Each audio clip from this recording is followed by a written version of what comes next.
Hey everyone, welcome back to another live stream. I'm Scott Wilkinson, professional body piercer, and I've been doing this for quite a while. So if you guys got questions about piercings, let me know in the chat, and I'm going to try to answer as many of these questions as possible. Also want to say hi over to Jared, right over here. Hey everybody, we're glad you could make it. We would like to apologize. Last time we did a live stream, you guys know, we had a sound issue and we didn't know for a long time. So we sat here and just lip synced ourselves for a minute. And we appreciate everyone trying to let us know we're more on top of that this time. We promise. We already have some folks here in chat. Already Emily Sakuma and Terry Enby and Jack saying hello. What's up, everybody? We appreciate everyone being here. Welcome back. Let's start with a very interesting question. I like it. It's Emily Sakuma asks, is a neti pot safe to use with a healing septum piercing if you're just flushing out your sinuses with saline water? So let's start with what is a neti pot? Okay. A neti pot is something where if people have a lot of sinus problems, it kind of looks like a teapot. And what you do is you put this solution in there and you mix it up with distilled water. Actually, Jared and I were just discussing this, how if you use a tap water, it can be really, really like know someone who got like really I actually know someone who just didn't think it was a big deal, filled the neti pot with tap water and ran it through, ended up with 104 fever, getting super sick. I mean, might have died. So even though the tap water is safe to drink, your stomach can handle it. That doesn't mean you can run it up into those soft tissues up there that apparently can get infections pretty easily. Gotcha. Yeah. That's crazy. So you use the distilled water, and normally it gives you like this little packet, and the packet has like sodium chloride and a couple other things which might be good for your sinuses, but I don't think they're necessarily really great for the actual piercing. So, if you're to do your own neti pot, you might be able to mix up saline, like a natural saline solution with non-iodized sea salt, maybe with the distilled water if you mixed it exactly right. But I would try to abstain from it if you can. Now, so I don't know this from the question, but just a question, like say that you have to use the neti pot for sinus reasons. Is it going to harm your septum piercing necessarily? I'm not sure about the chemicals that are in there, and we need to back up and explain how to use a neti pot too. Like I said, it's like a teapot, but what you do is you put it in one side of the nose and you kind of tilt it, and it's supposed to go through the sinuses. So it's going to kind of hit your septum, go up inside, and then come back down. So, right. I imagine if you rinse things out, say like if you use that and then did a wound wash spray. Might not be too terrible, but be careful the chemicals in there. I don't know if anyone has an experience with this. Let us know in the comments. We'd appreciate it. But in general, there's other chemicals and things in there that could cause problems. And actually, Emily did say in the question if it's just saline water. Yeah, it's not just saline. It's but say we were mixing a saline solution. Then it would be fine. Okay, cool. I would think so. As long You're as just worried about go through the sinus, whatever else is in there. Correct. Gotcha. Great question. Thanks, Emily. Xander Lurks also saying hello. We are glad you could be here.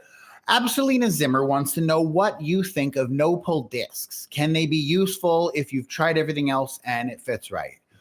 As is the way that I do things. What is a no-pull disc, Scott? Okay. A no-pull disc is basically, it kind of looks like a little lifesaver, but it's made out of silicone. A lot of times it's like a clear. I have seen some colored ones. But when you have a bump on your piercing, like maybe the back of a Helix piercing, and it just won't go away, what you can do is you take your Labret out, you put the no-pull disc on there and put it back in, and that compressed silicone pressed up against the bump a lot of times eliminates the bump and the irritation. In my experience, I wasn't 100% sure I believed it, but it really did work, and I've seen great results. Now, honestly, I haven't had anyone talk about it in a little while, but I haven't seen too many bumps recently too, which means people might be taking care of their piercings. Makes me proud. Absolutely. Yeah. But no-pull discs, they're great. There's not really a negative. You basically can try it, and if it works, it works, right? Do you know any like bad things that can happen? I can't think of any bad things unless you don't have the room and it gets way too tight and it could pull the bead inside. So just make sure it's not too tight and pulling the jewelry inside. Otherwise, they're great. Excellent. Yeah. EG asks, hi, could you please make a whole truth video on septum stretching, more specifically septum stacking? It could be really helpful, I think, and it was the first question to be cut off in the previous. Oh, okay. Thank you for touching back on that. Again, we appreciate everyone that stuck with us and tried to warn us that was going on. Quite silly on our part, but we should be on top of it today. How long was it? It was like 15 minutes. We sat there we're just talking doing a Milli Vanilli over here. We started looking at the comments like, do they think they know? Do you think they know? I'm like, we didn't. Now we know, but we know. Okay. Jack. Okay, so Yeah, we'll work on that. We'll work on that. I'm planning on doing a stretching series. It is in the works. We're just trying to finish up the last couple that we need to finish up for the whole truth to get all of the piercings done before we kind of move on to the stretching one. But yeah, we're going to talk about stretching nipples, stretching septum, stretching nostrils. Anything quick you lips, could say about septum tongues. stacking? Septum stacking? Yeah. You think a quick overview of like do's and don'ts? Sometimes, okay, first of all, septum stacking is when you have your septum pierced and you have multiple rings in there. So if you look, you might see someone who have like 3 to even maybe up to like 7 or 10 rings if they're small enough. Sometimes you're going to see someone with just a huge thick ring in there. That's just natural stretching. But if you keep putting little ones more and more in there, you can stretch up to large size. It doesn't stretch it in a nice symmetrically round circle. It does kind of make it a little bit more all oblong, but you still can wear large gauge jewelry in there. So yeah, I'm getting excited and talking. Yeah, so you're fast. super excited. Yeah, we will do an episode on that for you. Absolutely. We'll get that taken care of for you, EG. Jack wants to know, what's the best stretching method beyond a 00? I plan on stretching to about 1 inch and I'm currently at 1/2. How do you get from, up to that massive size there from a 00? There's this tool, which is kind of hard to find these days. It's called patience. So it's a real slow process. You're right. After 00, I don't like using tapers. Tapers are the tools that kind of stretch up. They do make them bigger, but I've seen a lot of people end up ripping and tearing their ears. Now, at this point, again, another stretch. We need to start that series sooner than later. It's important. I mean, everyone gets the piercing and then Teflon tape. That's what I prefer, which is like the white plumber's tape you put on like the threads of like a shower or things like that, so it kind of seal it. If you take an old plug, you can wrap some Teflon tape around there, and a couple wraps does quite a bit. You put it in, it'll be tight, and a couple days later, if you put 4 wraps on there before, you take those 4 off and maybe put on 6 or 7, and it'll be tight again, and you'll be able to slowly stretch up. Yeah, this is the tape I'm talking about. Most people don't have reactions or any problems with this. It works really, really well. Once you get to larger sizes, some people have used electrical tape, but you got to keep in mind the heat from the body is going to kind of melt some of that adhesive. It's going to get sticky and nasty. Some people have allergic reactions to that adhesive as well. If you wanted to go that route, the better route is to go with bondage tape, which is basically the same type of electrical tape without the sticky adhesive on there, and it just sticks to itself. So taping is the best method. A lot of people think weights work really well. I personally don't. It mainly just shows off elongation. A lot of people who have worn heavy earrings a lot of times realize it's tight to get their plug back in when they're done. So it depends on the ear. Everyone stretches differently, but weight's generally not the best way to go. It's like the tape and the stretching things out. The actual length. And 1.5 months to 2 months between each one size. Just to let it Nice make and sure slow. it gets relaxed. Yeah. Let's Minimum. keep talking about stretching. Yes, bring it on. I love Ursula's odds and sods. Since 00 and 1/2 inch have several different measurements depending on the company, would it be okay to switch between them at those points in my stretching journey as long as I wait long enough? Between 00 and 1/2 inch. Yeah.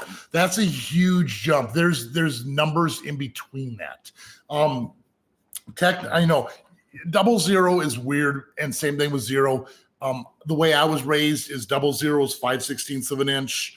I'm sorry, 0 is 5/16, 00 is about 3/8. It's like slightly above or slightly below. I can't remember specifically, but there's also 7/16 in between 00 and 1/2 inch. So that's what's in my nose, actually. Okay.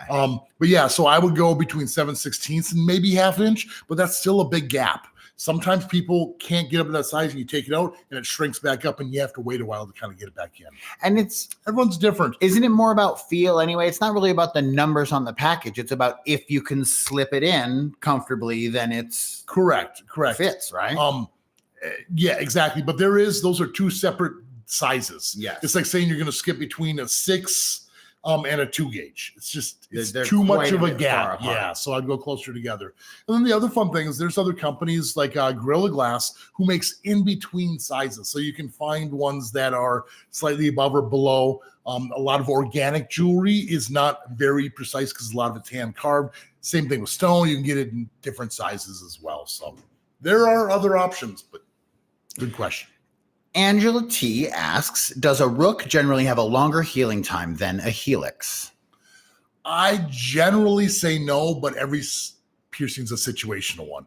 The reason I say that is because the outer helix piercing gets hit and bumped if you're sleeping, hats go on it. The rook is kind of inner cartilage and protected. So even if you're sleeping on it, it's not as irritating as a helix would be. Generally, I find rooks to be healed up in the 4 to 6 month range. Helixes are closer to the 6 month to a year. That's my experience though. And it also depends if you have a ring or a bar in there. If you have a curved barbell, it works real well. But if you have the ring in there, it's still going to be hit on things. So get pierced with a curved barbell. Monica Ewa Peterson says, hi, Scott. And hi, Hi, Jared. Monica. Happy belated birthday. Hashtag Team Capricorn. Absolutely. Thank you very much for the birthday wishes. My birthday was on the 19th. Yay. Thank you for remembering. That's awesome, Yeah. Monica. Thank you. That is pretty impressive. Xander Lurks says, here's a controversial opinion of mine. Okay. Using tapers is fine if used properly with half sizes, proper care, and the wearing of proper plugs/tunnels. Your retort? Using tapers properly, you're absolutely correct. But what I've seen is people don't use them properly and they end up ripping and tearing their piercings. That's why I'm afraid of larger gauge tapers. It's like, oh, we're almost there. It's just there and damage is done. And that's why they're really dangerous. It should just be a guide to help slide it in. So if it ever hurts, you're doing damage, but most of society doesn't look at it the same way. It's like, I'm pretty much there. And you know what? Guilty of it as well. You've done it in the past. I think because piercing is like a pain related thing. Yeah. You know what I mean? I think people get this opinion that like it's about tolerating it. It's about can I do it? You know what I mean? If I just push a little harder, if I just endure a little more pain, I'll be there. And you're saying it's not. You're going to create scar tissue and slow yourself down. I hear so many people like, I'm tough. I can take it. It's not. I'm like, that's not what it's about. Even if it hurts a little bit, you could be ripping and tearing your tissue, causing scar tissue, causing a tougher time to stretch in the future. If you continually do this, your ears or whatever you're stretching is just going to be full of scar tissue. Then they don't close up, they don't stretch, you're just kind of stuck. Alex Phillips says, hello. I just wanted to ask about your opinion now on the angel fangs. I tried to get them last week and no piercer around me would do it. Interesting. Why would a piercer refuse to do that? They just don't like it? They're intimidated. It might be something brand new. And I've worked along piercers before who have been piercing 10 years and like, oh, Scott, can you show me how to do a rook piercing? Or can you show me? I'm like, if you're that experienced, you just got to find a good friend, someone who's going to, like help guide you through it. But I mean, a piercing's a piercing. And if you've been doing it long enough, some of those basics should be done. But a lot of people are afraid without having someone to show them the proper way.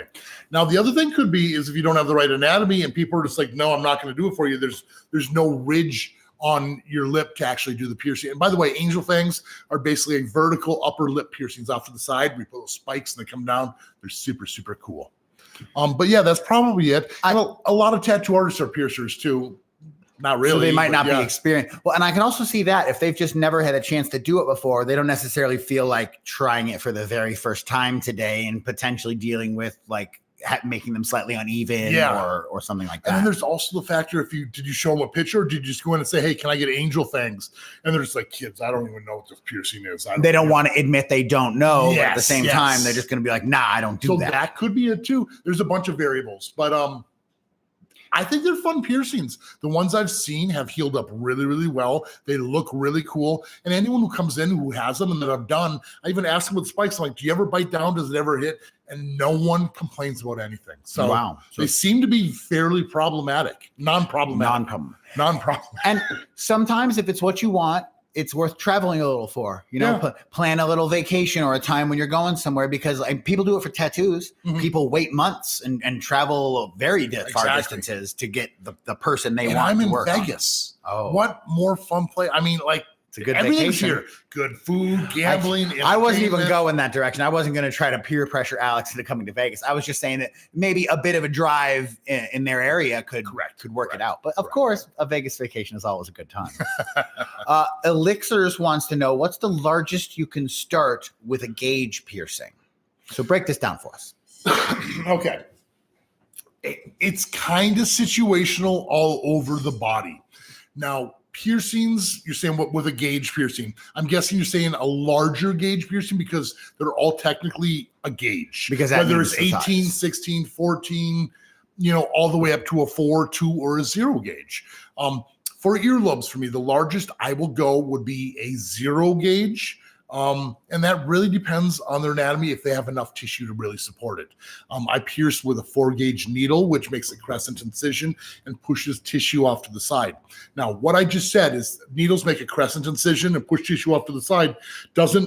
Cartilage doesn't like to be moved as easily. So larger gauge piercings and cartilage, it's a little bit rougher. I actually had my conches pierced at a 4-gauge needle and then stretched immediately to 2. And that was one of the worst things I've ever done to my body. It hurt so bad. My equilibrium was gone for days. So it was a little bit too much to handle. So cartilage, stick a little smaller. Earlobe, softer tissue, you can go a little bit bigger. There's a lot to this question. You can say eyebrow, yeah, I could get a big one in there, but the bigger you go, the better the chance of rejecting out too, because those are notorious for rejecting. So you don't generally want to start big like that. Genital piercings start much larger in general. So all over the place, kind of depends on which piercing you're talking about. But earlobes, all the way up to 0. Xander Lurks, who had the controversial opinion about tapers being proper, continues with the controversy. Also thinks dead stretching with tape is stupid, lol. Okay. Well, okay. You can have that opinion, but I mean, like when you look at history, like the tribes that have stretched their earlobes, they didn't have tapers. They didn't have tape. What did they have? They had palm leaves. So they were taking their bamboo or wood plugs or whatever they'd have, and they were taking the palm leaves and doing wraps, and that's how they got their lobes larger too. And nowadays, we have something precisely cut and smaller to actually make it easier. In my opinion, tape is the fastest and most effective way to stretch your piercing. And just a little aside, I don't think you might have mentioned it, but I don't think you did, is that you don't stack the tape. The only argument anyone could have is that if you're trapping bacteria in and correct. You remove the tape entirely and create a new wrap every time. Absolutely. You're sizing up, correct? And then the other issue is if you had an allergic reaction to it. But people have allergic reactions to metal. People have allergic reactions to woods, the oils in the woods. There's a lot of variables here. So, I mean, may not work for you, but it works for a lot of us. Awesome. Either way, thanks for participating, Xander. We appreciate it. Katie Rendell says, hey, a few weeks ago, I mentioned my conch at a 4-gauge. I want to let you know that it was pierced, not punched. You guys are awesome. So that's quite a stretch there, getting a pierced at the 4. Like you were just talking. That's exactly what I was talking about. It was intense. So if I'd have had my hats off to you, that's a good one. It was a doozy, wasn't it? Elena Michael asked an interesting question. What is the best way to shave or wax with a VCH/Christina combo? Now, is that something you'd almost have to like avoid during your healing process, huh? Because you're just going to traumatize the area, I would imagine. A little bit. The Christina's going to be a little bit tougher because the tissue's not as much of a mucous membrane, so the wax is going to stick in that area a little tiny bit more. Mm-hmm. I'm not real versed on this one. I will say that the Christina's more likely to close up if you were to take it out or if it got irritated than the VCH. VCH, sometimes you can take that out and put it right back in, but the Christina, I don't know. So what you were considering there is it might be possible to take it out, wax the area, and then put it back in, but you're also kind of irritating the entry and exit holes with the wax. You know what? This is a question I'm going to talk to my staff about who's not here. One of my new counter people is an esthetician, so I'm going to see what she says because she says she's encountered a lot of genital piercings and what the best way. We just talked about this the other day. And then my other piercer, Kelsey, and see what she says about it too. If she has any experience with, I think she's had a Christina before. We will consult with we the will experts. Find out and we'll get back to you because I don't know. And I'm curious now, and too. Learning is key. Yeah. Excellent, Elena. Thank you very much. We'll get back to you with that answer. Agnes Chris Sarah says, hello, I have a question about my navel piercing. I've had it for 9 months and it never gave me an issue aside from some bumps here and there. However, I recently noticed that more of the bar is showing. It doesn't hurt. I don't have any bumps or any other issues. Is it rejecting or could it be because over the last few weeks I've lost weight? Does weight loss ever evidence itself as? A little bit. I mean, you're going to lose a little bit of size there. Sometimes piercings reject a little bit and then kind of stop. Sometimes you stay swollen during most of the healing process and the swelling has gone down and you have a little bit more. Now, I'm not going to say for sure that it is rejecting, but what I generally suggest is use your camera phone. Take a picture on a week-to-week basis. You can't see a difference. Like I said, you just kind of like, you look like now it seems a little bit, but if you look week to week and compare those pictures, yeah, it's definitely getting less and less tissue each week. Then you should take it all the way out. So like every Monday, take a picture, compare 2 or 3 pictures in a row. And Correct. you And see kind it of look shrinking. at them. And if it seems like the bar is just getting longer and the tissue's getting less, then it's rejected. But that's the way to know for sure. The one thing you said, which I've heard happen here before, is sometimes a navel will reject a little and then stabilize kind of, and then you'll just kind of downsize the bar and get them a bar that fits. Correct. Where Sometimes the body just adjusts to what it needs. Like if your pants always rub one way, it might just grow because it's being irritated in one spot. And hey, it's not being irritated anymore. And it might just calm down. But if it's on a marathon and it's running and rejecting, it's coming out and it's not stopping. And you don't want that scar. It's just a little bit if it does and it stops, but if it's quite a bit, it's going to keep going. So take some pictures, Agnes, and compare them one to the other, and that should give you a hint as to what's going on here. But seeing a little bit of bar in there is pretty normal too. So, Annex 19 asks, is it wrong and or dangerous? I got 3 Helix piercings at home and put rings. Yeah, probably. Yeah, because there's sterility issues, and you don't want to start piercings with rings because in general, we don't. It can be healed, but the thing is you're going to be so swollen in that area, and then each piercing is going to be causing the next one to swell up more, and then the ring size is probably not the right size. Hopefully, you have the appropriate size in there. But let's go back down to the basics. Like, what did you pierce it with at home that is safe? What is sterile? What kind of metals are you using? How did you prep the skin? There's a lot of variables. And are those angles right? Are they going to look good when you're done and you're healed up? Even if you did it all right, like the odds of them being straight are probably pretty low. But I'm glad you made it through. Yeah. And that you're here with us today. Thank you, Anna. So, but one thing people don't understand is hepatitis is the big scary one here. Okay. Hepatitis can live weeks without a host. So if someone had hepatitis and they're touching like their eye mucous membrane and touching countertops, and then like you're like preparing to do that piercing and you didn't sterilize that whole area and that needle now has hepatitis on it, guess what you just got? That's why it's important to go to a proper piercer where there's not cross-contamination. The areas are properly wiped down with hard surface disinfectants that do kill everything. Soap and a little alcohol doesn't kill everything. There's a reason why we have to go so hardcore with the chemicals. So chances are you're probably okay, but it's dangerous. Don't do this. Laura has a question about a piercing bump. Sure. My nose piercing bump has successfully gone away during healing after downsizing. Is there now less of a chance for it to come back after it's healed if I don't knock it?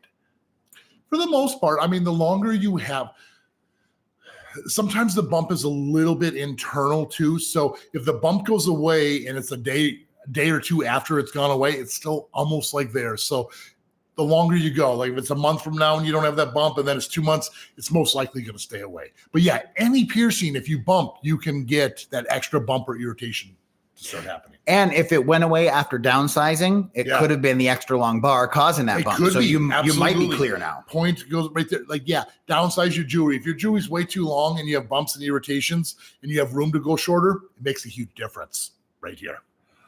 Lee Finney says, "Sup, Scott? A couple weeks ago, I mentioned that I became grins with an APP piercer, the only one in Wales. Yes. Well, now he's going to train me, finally doing what I have always wanted." Congratulations. Welcome to the team. That's so cool. It's so hard to get a good apprenticeship. Autocorrect became friends, not grins. You know, autocorrect. Well, all grins here for you. All grins. It seemed like cool slang. I was going to add it to my vocabulary. Maybe it is. I mean, it is now. That's how slang works. It is. Okay, let's start it. Laura clarifies also, please, how long after getting pierced can I change to a ring? At least 6 months. I don't want to change too early because of my bump issues. That is true, right? Correct. If you've had bumps, I would give it several months after before changing to the ring. Don't go too small of a ring because if that ring's really tight, I mean, you got to think, you have a straight bar in there now, and then when you put the ring in there, you're putting a curve through the cartilage, and that's what upsets it. That's what upsets piercings. Now, if you put too small of a ring, the tighter and more curve you have going through there, and that's part of the issue. So the right size jewelry and wait long enough. 6 months minimum. Sometimes I tell people to wait till a year because bumps happen back and forth all the way up to a year on Helix piercings. It's Helix, correct? Yeah, I believe. Yeah.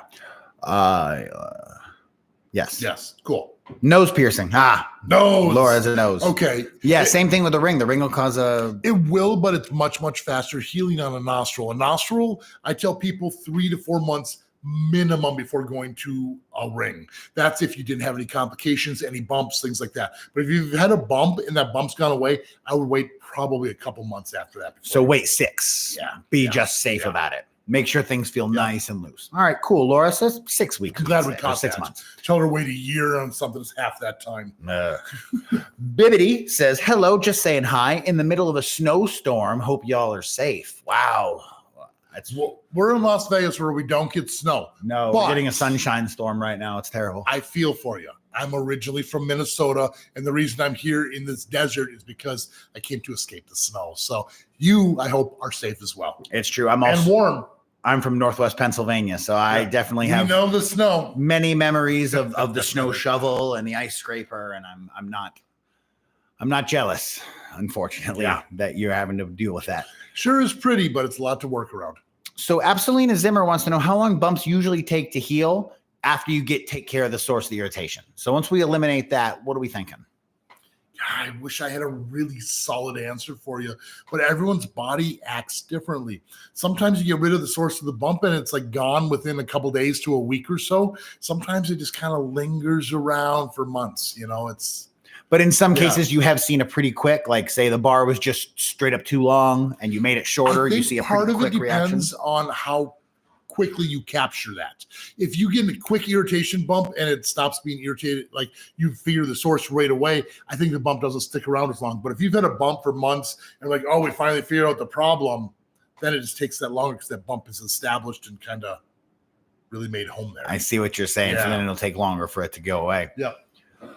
Yaya says, can't wait for Saturday. I made my appointment. So you'll be meeting Yaya on Saturday.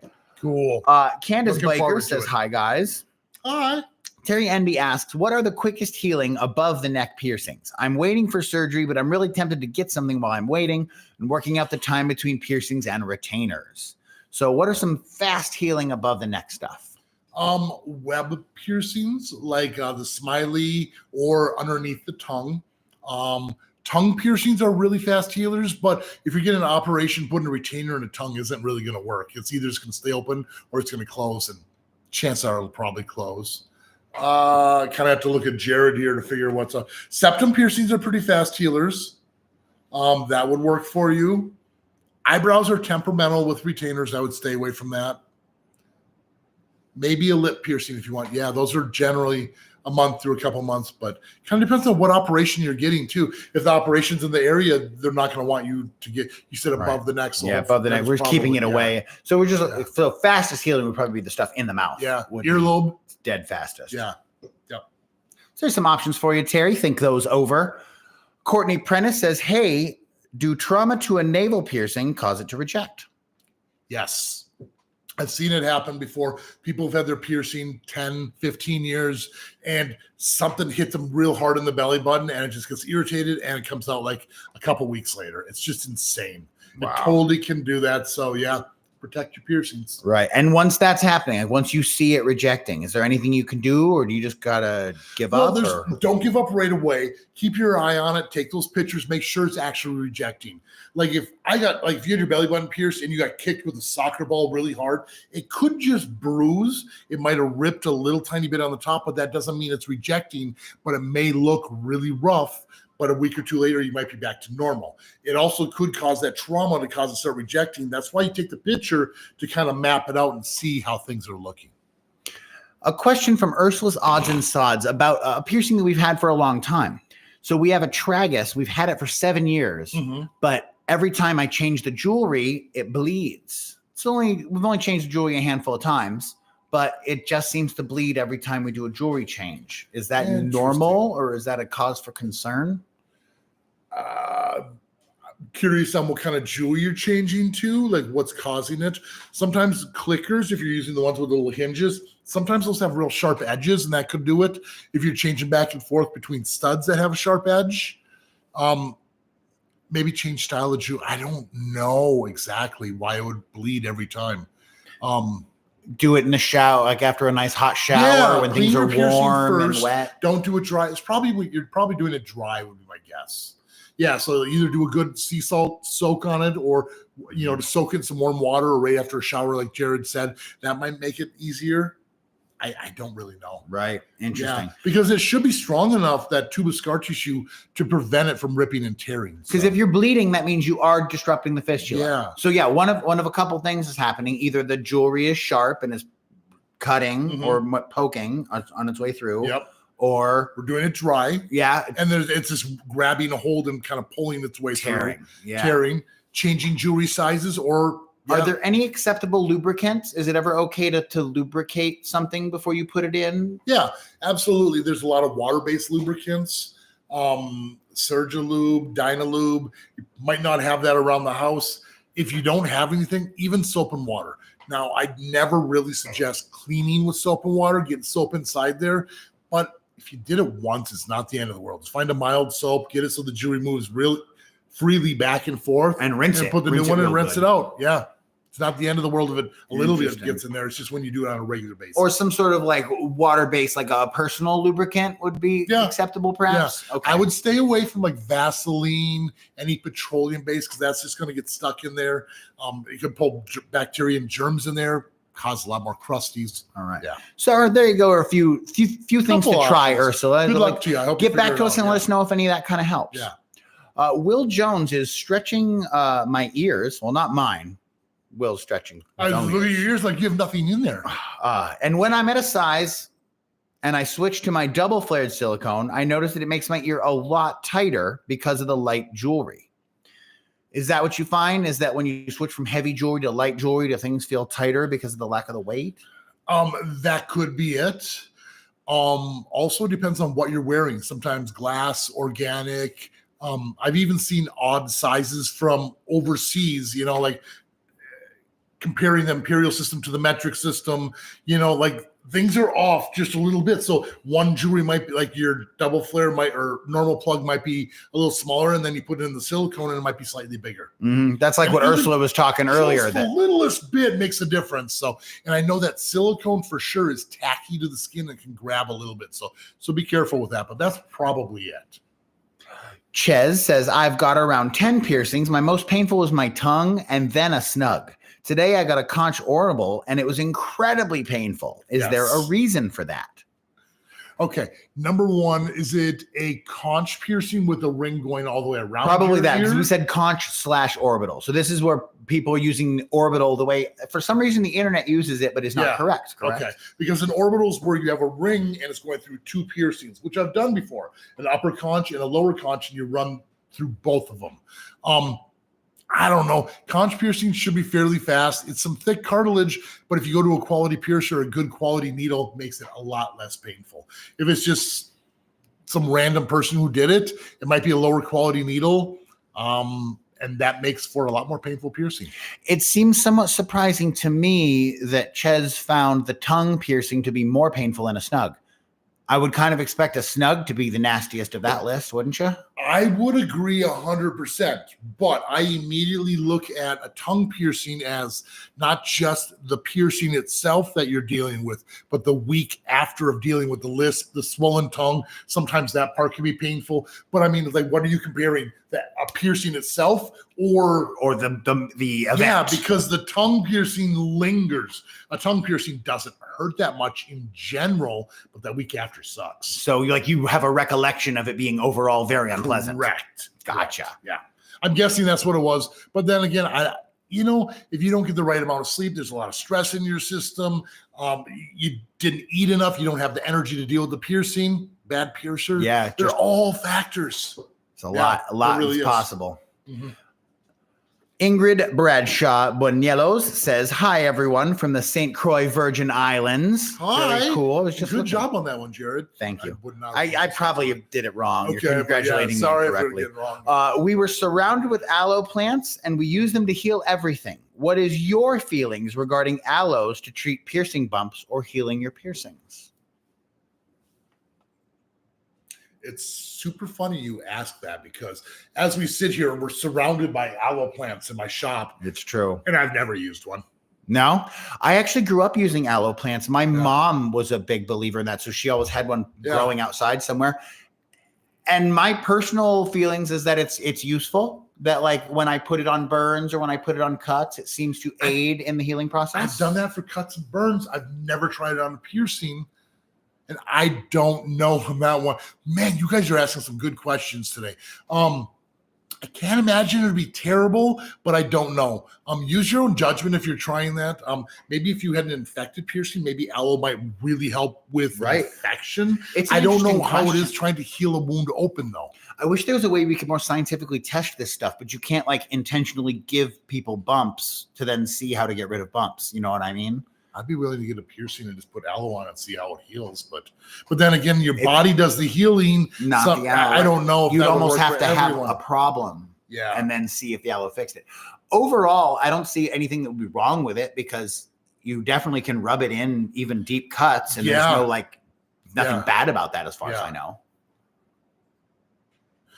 Interesting. But it's also hard for you to recommend it as a piercer also when you don't know. Well, the other thing too is in my shop, I know we have at least 2 different species of aloes. Yes. There's the standard one, and then there's another like an African variety. Yeah. Little sharper spikes. Like but I mean, I don't know if you grew up with this and this is something where you always used it to heal all your wounds. Maybe your body accepts it and maybe it's the best thing for. This is a really good question, and I don't know the answer to this one for sure. Well, thank you, Ingrid. And let us know. What is your experience? Do you find that they heal piercing stuff? Like, do you have any experience with people using them on piercing-related things? Or is anyone here? You know, there's a bunch of us here. Has anyone ever put aloe on a piercing, and how does it feel? And does it burn? Does it sting? Does it work? I don't know. Thanks for asking that. Very cool. We will look into that. And that was from where? From the Virgin Islands, St. Croix. Wow, pretty cool. It looks like a cool place to vacation also. It does, I was recently looking at that actually. LL has a question about nipple piercings. They were done about 2 years ago, and they're not infected or anything, but they just seem to continue to release discharge. Is that normal? Yeah. I tell most of my clients when they get their nipples pierced that expect 1 year to 2 years before the crusties generally start going away. I have seen them take longer, but hopefully it's less and less and less crusties as time goes on. Eventually there'll just be a day where it's like, sweet, no more nipple crusties. But that can take a super long time. Can you believe that just came out of my mouth? I mean, it's the job you chose. No more nipple crusties. It's the job you chose. What do you recommend to do for a blowout in septum stretching? So explain to me and us what a blowout is. Okay, a blowout is when if you're piercing your ears or if you had your ears and you're stretching and you keep pushing and eventually that tuber scar tissue gets pushed out the back side of the ear or in this case, the other side of the septum. So it looks like you almost have that fistula tuber scar tissue protruding out. On a septum. That must have hurt to get that in there. I would downsize personally. If you have that scar, that bump kind of going on, I know you got up to that size and you're proud of it, but go back down to something smaller and a little bit lighter. You'll be able to stretch back up to it again in the future, probably with better luck. But we were talking about earlier how bumps, once they stay there a long time, the longer they're there, the tougher they are to get rid of. So if it's a new bump, downsize, the bump should go away almost right away and try to get it another month or so. That'd be my suggestion. And if you can put a plug in there or something lightweight so you don't have a big circular barbell or weight pulling down on it, that can help too. Just to let it relax and heal up. Fuh for life, except AJ Styles says, whoa, I'm never here live. Tell the people when your live stream starts at the end of this one. Will do. Love the channel. You guys are great. Considering coming out to Vegas to get my bridge pierced by you. Right on. I would love to pierce that for you.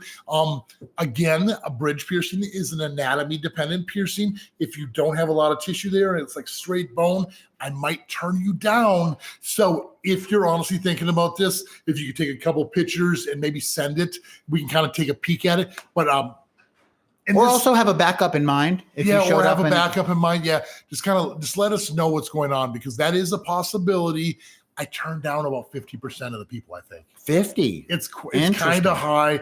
Well, if it's wrong and it's pressed up against the bone, you get bone erosion. So try to tell me, like, what am I pinching for? Like, should I be able to squish your little stuff? Like, you should be able to squeeze a little bit this way.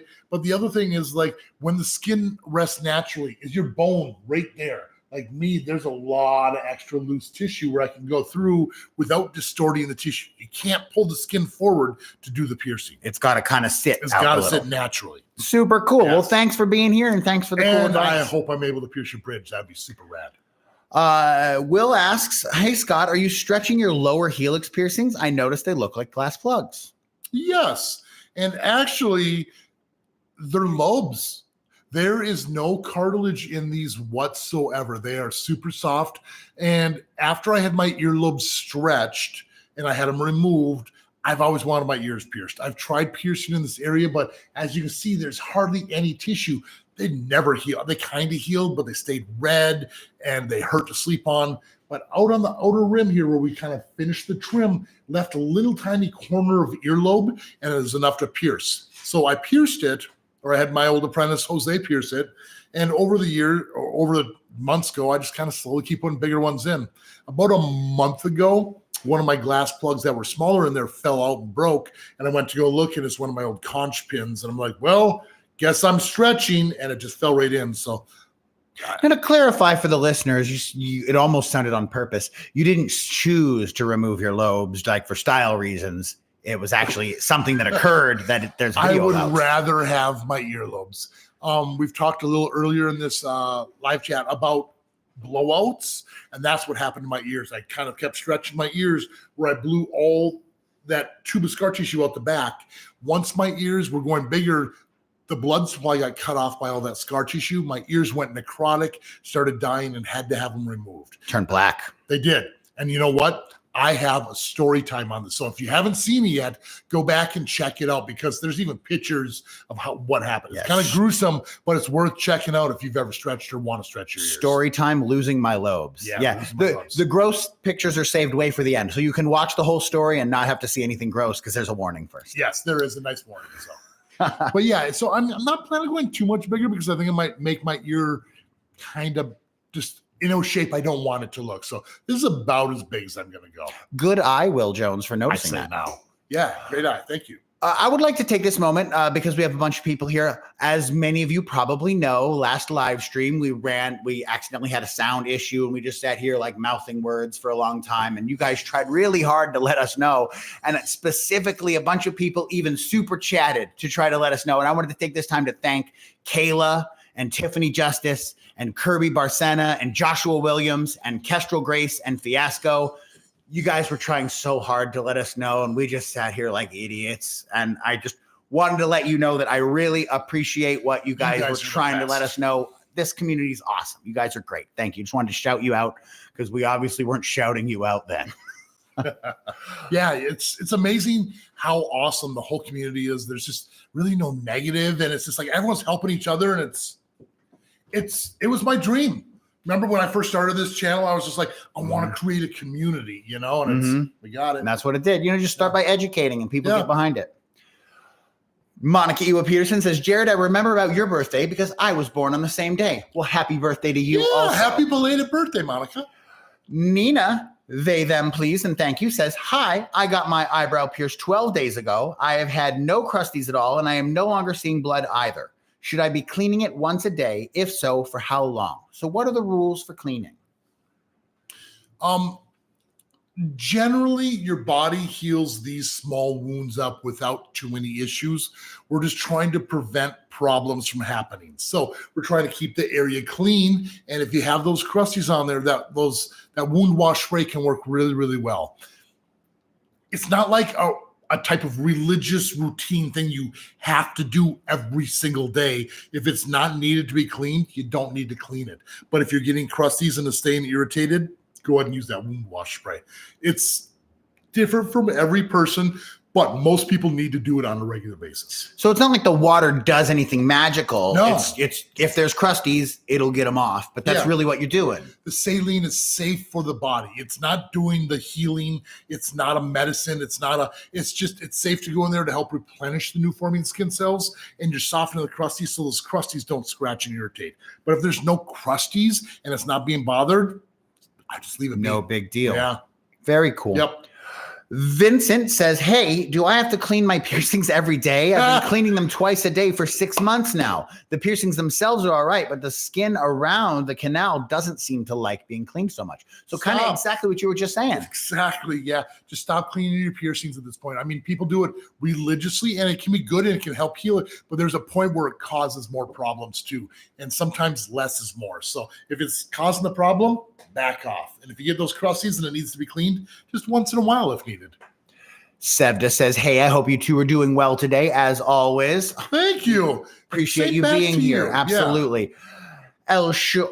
I show says, I had my tragus pierced 3, I'm going to say months ago, because it could also be 3 minutes ago. It could be.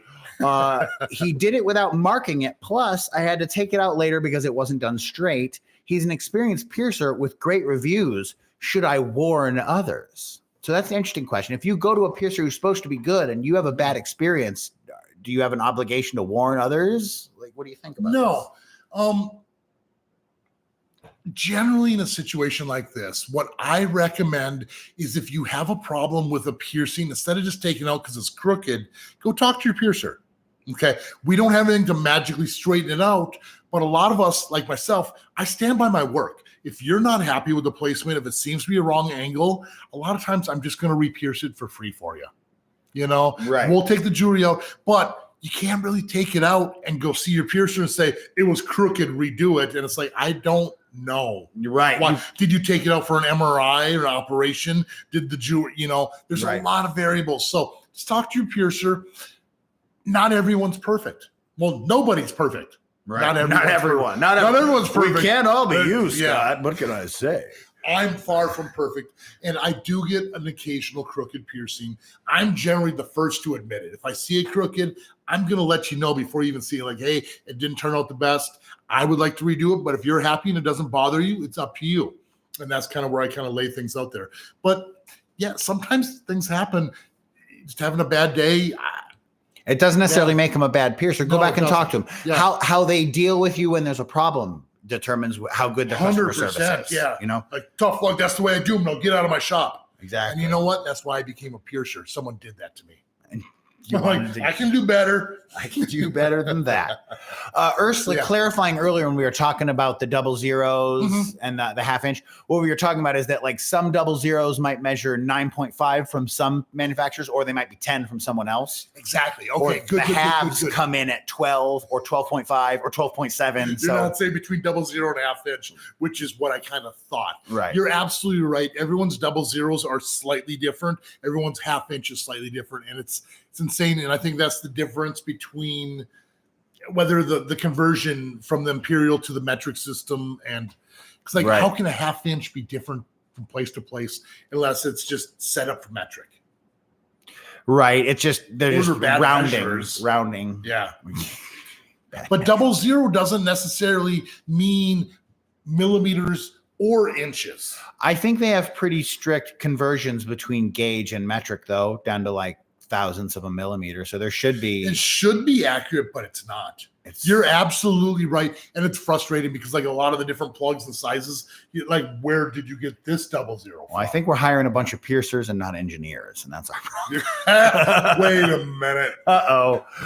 Strangers says, how to heal my Helix fast. I got mine 2 days ago. My other question is for my tongue piercing. While eating, it's hitting my teeth. What can I do to reduce the risk of doing damage to that? Okay. Now, for your tongue piercing, after about 2 weeks, you're going to want to downsize to a shorter post. The other thing is you got to look at your tongue piercing and make sure it's not too much of an angle coming down. It should be perpendicular to your tongue. So that means if your tongue's out this way, it should be straight through. Once your tongue is pulled back in your mouth, the angle of the bar should kind of angle back a little bit like that. But if it's already at a real harsh angle where it comes out of the tip of the tongue, that's the wrong angle and it's always going to hit it. And then there's nothing you can do other than take it out and starting over. But most likely it is just that it was pierced with a super long bar to let your tongue swell up. And I'm right? sure it's swelled up. You're absolutely right, Jared. Yeah, we need to downsize after about 2 weeks. That's generally what I tell people. But in the meantime, you have to eat slower. It's really weird having a new tongue piercing. And that week to 2 weeks is really important so you don't damage your teeth or your gums.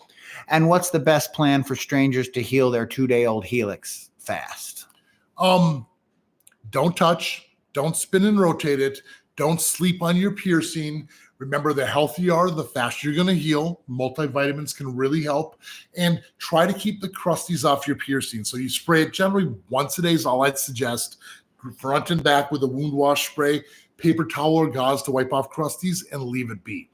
If after a couple months it seems like the bar is too long, shorten it up, downsize it to a shorter post. And that's about the best way to get this to heal as fast as possible. They take a while. Patience. Perfectly Imperfect has the perfect name for the question, which is, what do I do when my septum has been freshly pierced, but it's not straight?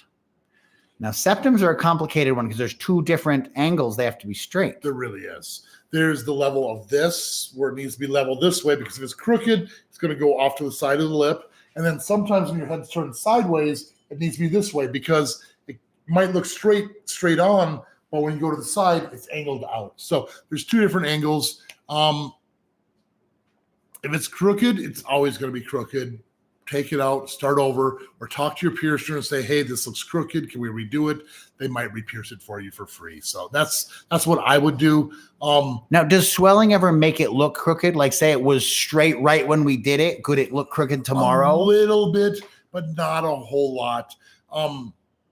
The other factor is sometimes when we look in the mirror, it may look crooked to us, but it might be straight to other people. Sometimes the septum comes off to one side and you might have one large nostril and a smaller nostril. And you're saying, hey, there's more on this one side than this side.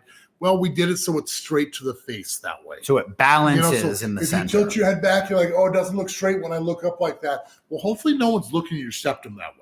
Right. And nobody's nose is on exactly perfectly straight. Either. Exactly. If you look hard enough, it's probably not 100% perfectly perfect, like your name. Yeah. It's perfectly imperfect. Yeah. But also, it's not the end of the world if you just don't like it, to just take it out, heal that hole up, and get it done right. If the placement's not right, sometimes it can be a little higher, more forward, back, whatever. Just talk to your piercer. That's your best bet. That's what I would want you to do for me. If you're not happy with my piercing, please come talk to me. And see what you have to say. Yeah. But in general, you shouldn't be afraid of healing something up and trying again. Correct. If that's what you got to do. Correct. Cool. Brandon asks, how fast is too fast for lobes if it's painless? I had a 4 gauge, stretched up for 2 initial piercings 2 months ago. I got to 1/2 inch painlessly, but the internet told me that was too fast. So I backed down to a 00.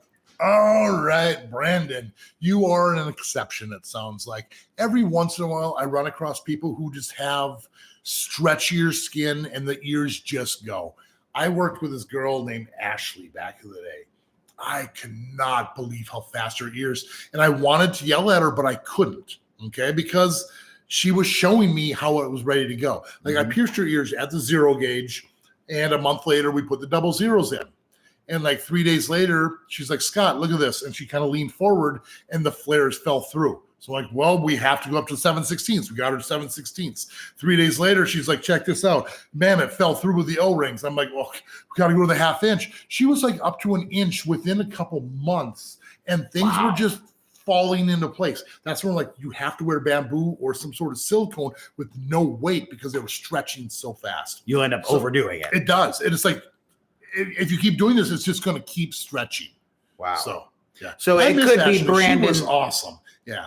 But anyways, every person's different. Some people can't get past a 00. Some people, they just won't stop stretching. So if it doesn't hurt, you're not doing damage. But keep that in mind, And by like doesn't hurt, we mean like really doesn't hurt, not like I'm tough enough to tolerate a 4 and say that it's 0. Thank you, Jared. Yes, 100%. Just if it's like, oh, it's tight, but it doesn't hurt, it's not ready. It's got to fall into place. Like I said, my friend would bend over and they just O-rings and all just fell right out of her ear. And I was like, we just stretched you 2 days ago. And she's like, I can't have them keep falling out. So we did buy big flare, light jewelry. To make them like kind of I've stay never hidden. met anyone else who stretched that fast before, though. Well, now you've met Brandon. Yeah. Brandon. Laura says, Scott and Jared, what are your least favorite piercings to see, not to pierce? And what would you love to get but would never get, either because of wrong anatomy or just impractical in some way? Okay. For me, the least favorite piercings to see. I'm going to say industrials that people were talked into. Okay. And I saw this all the time, especially back in Minnesota. People were getting all these crazy, funky industrials, bent bars, and it's awesome.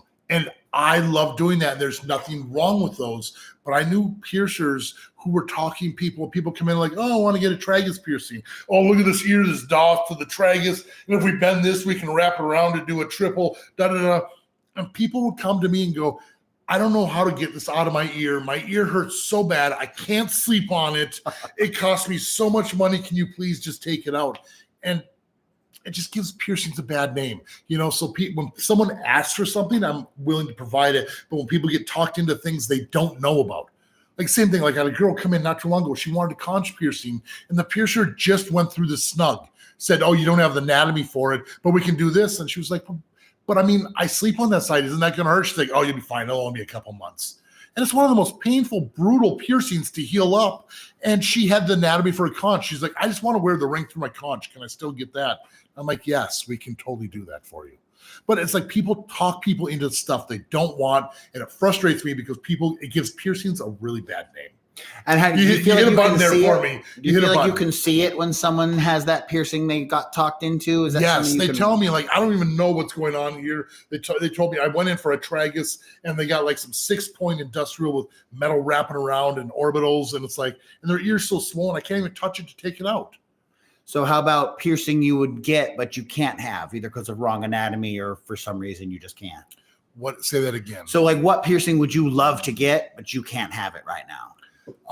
Like an obvious one is like lobes. Like you wish you had your big lobes back. I don't know. It's hard to steal your easy answer. 100% it's lobes. If I could have lobe piercings, I would.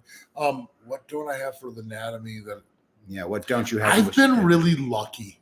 I've been anything I've ever really wanted, I've been able to get. I could get an industrial, so I've gotten most everything that I've ever wanted. It's not bragging, but I mean, it's right. It's just you haven't been limited by your anatomy, luckily. If I had a hood, I would pierce that. And also, like you haven't let your anatomy hold you back. Like you've told me that your bridge, how many times is that rejected, and you just keep trying? Yeah. And this time it's working. Yeah. But I also have a lot of loose tissue there. So that's kind of, So that's my answer. What about you, Jared? For me, being a piercer. Because I'm not a piercer at all. So I just have to say, for like an aesthetic point of view, and I feel like sometimes excessive facial piercings. When you see people like who do like the Guinness Book thing or whatever, you know what I mean? And there's just like rows of in places where your anatomy doesn't necessarily support it so much as we've just kind of placed them equidistant all over. Yeah. To me, that lacks the aesthetics of, a tastefully placed, ear or something like that. It's not that I'm against it, and then that's their personal, choice to express themselves that way, and I'm totally behind it. But it just, to me, it's a little excessive, and it has less, same thing as a guitar solo with too many notes. Yeah, it's got to be done right in the right place. I mean, it's like for myself, 7/16 plugs in my nostrils, 12 gauge bridge, high nostrils, a double chain. You can't see it, but I have my septum pierced, and it's like that's a lot of piercings in a nose, and it's just the way it's laid out, and with aesthetics in mind. You know what I mean, rather than just with quantity in mind. I guess maybe that's what I'm thinking. All that stuff. Yeah. And as far as like piercings I would get, it's just kind of piercings in general. I do mixed martial arts. So between Muay Thai and Jiu-Jitsu, I'm rubbing my ears into stuff. I'm getting punched in my face. So piercings in general aren't really practical for the lifestyle I lead right now. I just can't really adorn myself in that way without probably taking damage and ending up with bumps and problems. Practically, I would rather get pierced than get punched in the face. See, practically, I love. See, it's not that I love getting punched in the face. Yeah, you got to take it to dish it out. That's true. That's true. It's the two sides. Super fun question. We appreciate you asking that, Laura. And hey, if you guys haven't subscribed already or hit that like button, go ahead and do that. We would appreciate it. M. Crawford says, hey, besties, hope everyone is well. Any tips on putting in double flared plugs? I'm at a 00 and I'm not sure what helps. I've heard oils, but is it just like a daily massage or are you supposed to oil it up to get it to slide in? What are we doing? Now, with double flared plugs, first thing I'm going to say is if there's a way to measure, if you can kind of see where you're at, like if you have a 0 gauge plug and it's 00 should be the flare. If it's a 00 plug, it should have roughly a 7/16 on the flare. So it should only be about one size larger. I have seen some plugs that have done almost a double flare on that edge, which makes it almost impossible to get in. So kind of depends on the flare and the style of jewel you're wearing. Once you have your ears, do they say 00? Is that what it was? We're at a 00 currently. Okay. Once you've been in a 00 for probably a month to 2 months, a lot of times it loosens up enough to where you can put that double flare in. So sometimes it's a little bit of patience and waiting it out. If you're real close and you can't get it, this is a little tip I love to give to people. If you have any old rings, like a captive bead ring or a curved barbell, wear that in between the plug and your earlobe, and it stretches it just enough overnight to where a lot of times that double flare will go in. And the best time to put a double flare in your ear is in the hot shower. That hot water loosens, softens things up. Get some soap on there. And if it doesn't go in the shower in that hot water, give it a little bit more time. Put another ring or two in there. Very cool. And of course, rinse any of that soap out after you've got it in. Yes, absolutely. Alex Phillips says, continuation about the angel fangs. I showed them a picture and the piercer said that they're bad because if you bite your lip, they will bust out the front of your lip. They didn't even look at my anatomy. Okay, this is exactly what I was just saying. I didn't know much about this either. And when I normally start these piercings, I start with regular curved barbells without the spikes. Some people get a little frustrated, but like, let's heal this up because they're going to be a little bit long. And then of the people that come in with the spikes, they curve out. They don't hit your lip. Yeah, you could kind of probably like finagle your lip and kind of get your lip around there, but you're not going to bust your lip open. And this is people who are afraid to try some newer things. It's a newer piercing. They're guessing this is going to happen, but I haven't seen it at all.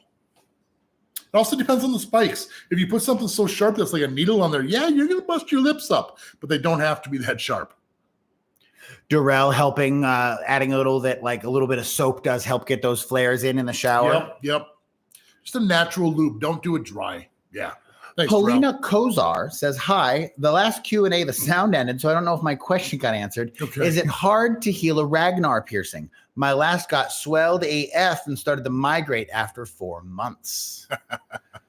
You know what? We were talking about that. And I was in a heavy I wish we could go back and kind of replay it all. A Ragnar piercing is a wicked, it's like side to side through the snug and into the conch, a long straight barbell. Yeah, extremely hard to heal up. As you can see here, that's deep and that's a lot of tissue. So through it's going to probably migrate a little tiny bit to adjust to where it's comfortable. It's minimum a year. Did you say you had one before? The other one got too swollen and wanted to migrate. So is it a tough heal? Is that probably one of the tougher heals, I'd imagine. I've never had it, and it's going to be a tough heal. A snug is nasty, and this is longer than a snug. So yeah, more power to you if you can heal that one up. Xander Lurks clarifies, okay, let me elaborate, Lowell. The reason I don't see the point in tape is because over time you can go up a half size easily with patience after 10 millimeters. True, but like I was telling you earlier, there are some people where it's really tough to get to the next size. Some people's ears naturally stretch, and yeah, you don't need tape. You're absolutely right. But some people, I worked with a guy named Derek, who's an amazing piercer, super, super knowledgeable. He couldn't get past, I think it was a 0. You've been a piercer as long as I have. He's like, Scott, I'm like 20 years into this and my ears won't go past. He can't get a taper in there. It just hurts too much. His ears won't stretch. His skin is so tight. Like we can't even do suspensions. I mean, we've done them before, but his skin doesn't lift up. It's taut and tight. And that's where little tiny baby steps can help.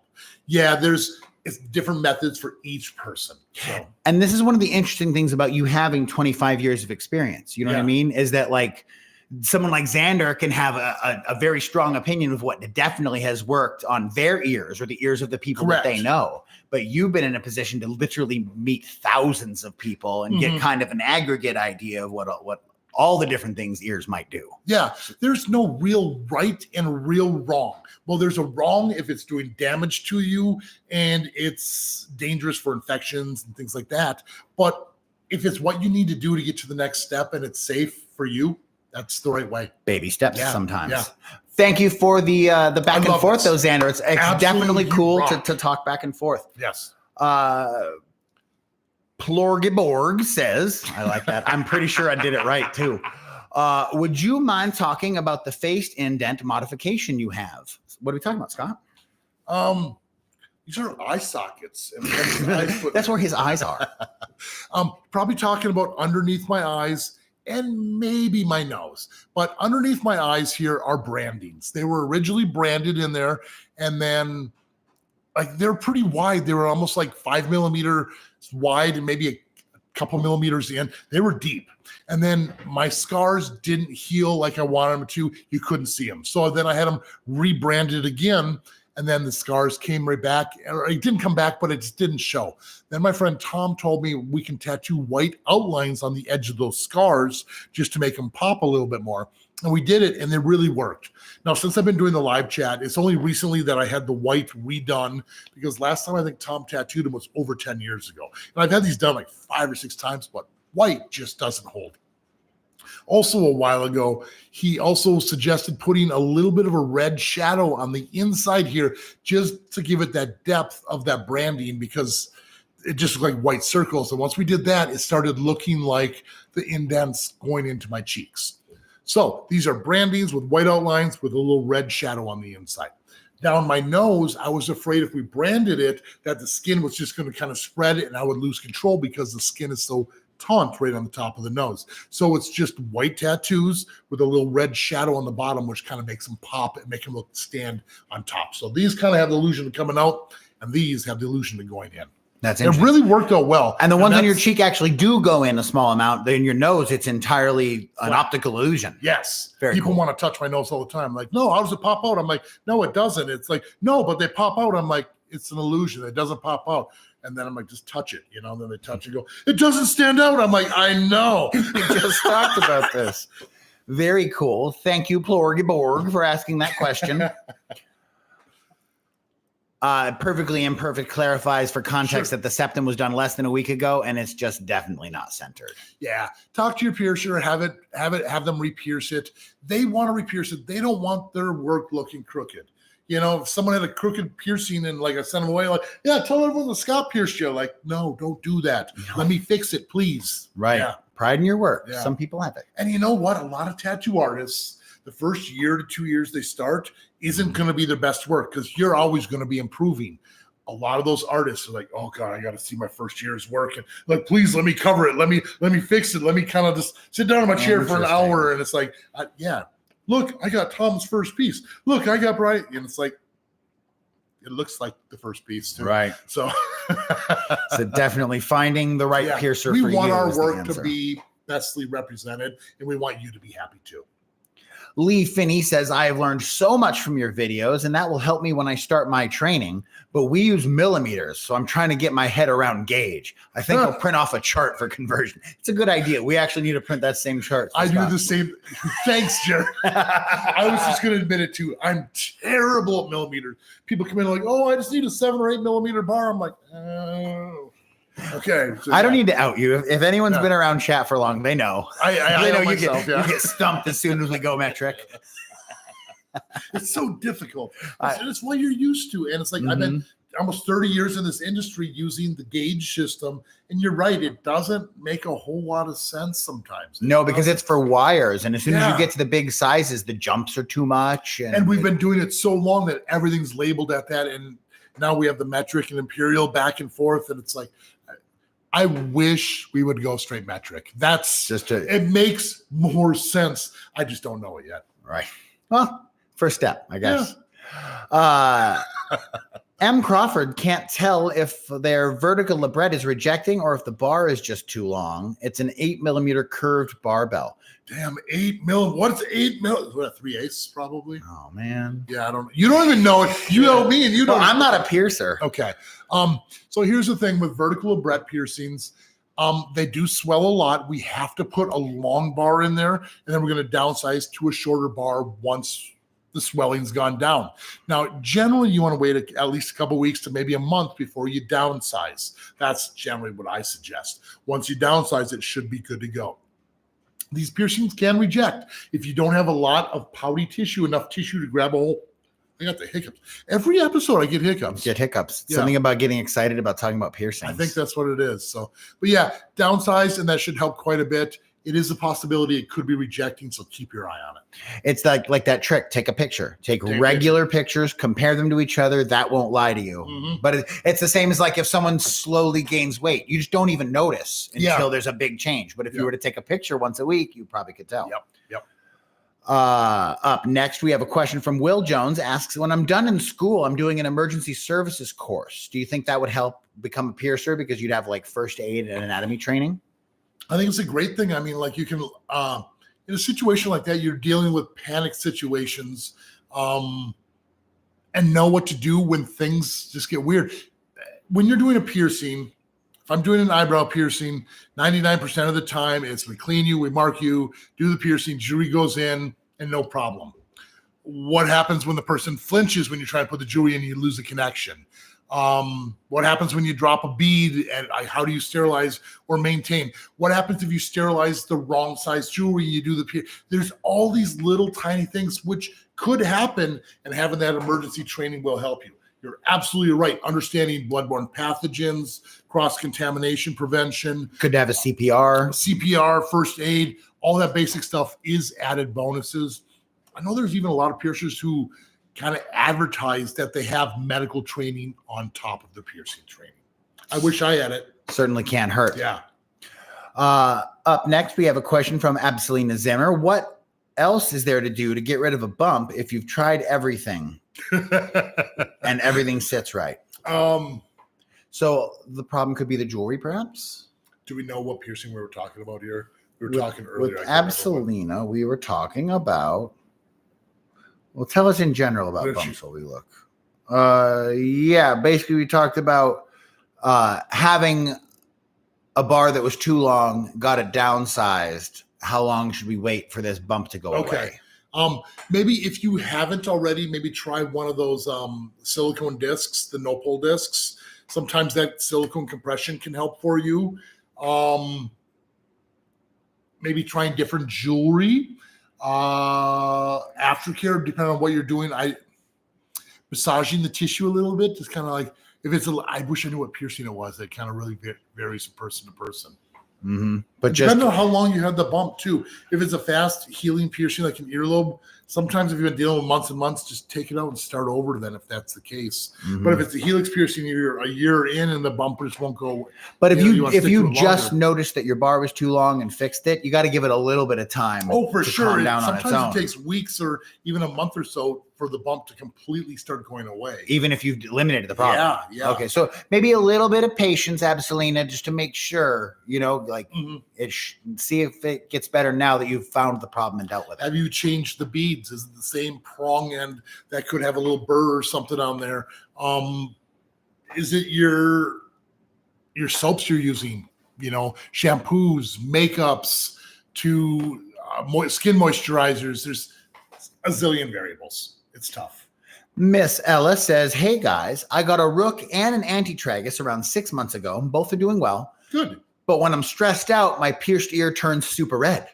Is that bad? Are there any tips that we can do to calm that down? Don't be stressed. Oh, just calm down. That's just cool. chill. Just chill. You know, just chill. Just take a deep breath and just. No, but is that normal? Like, do you find like 100%?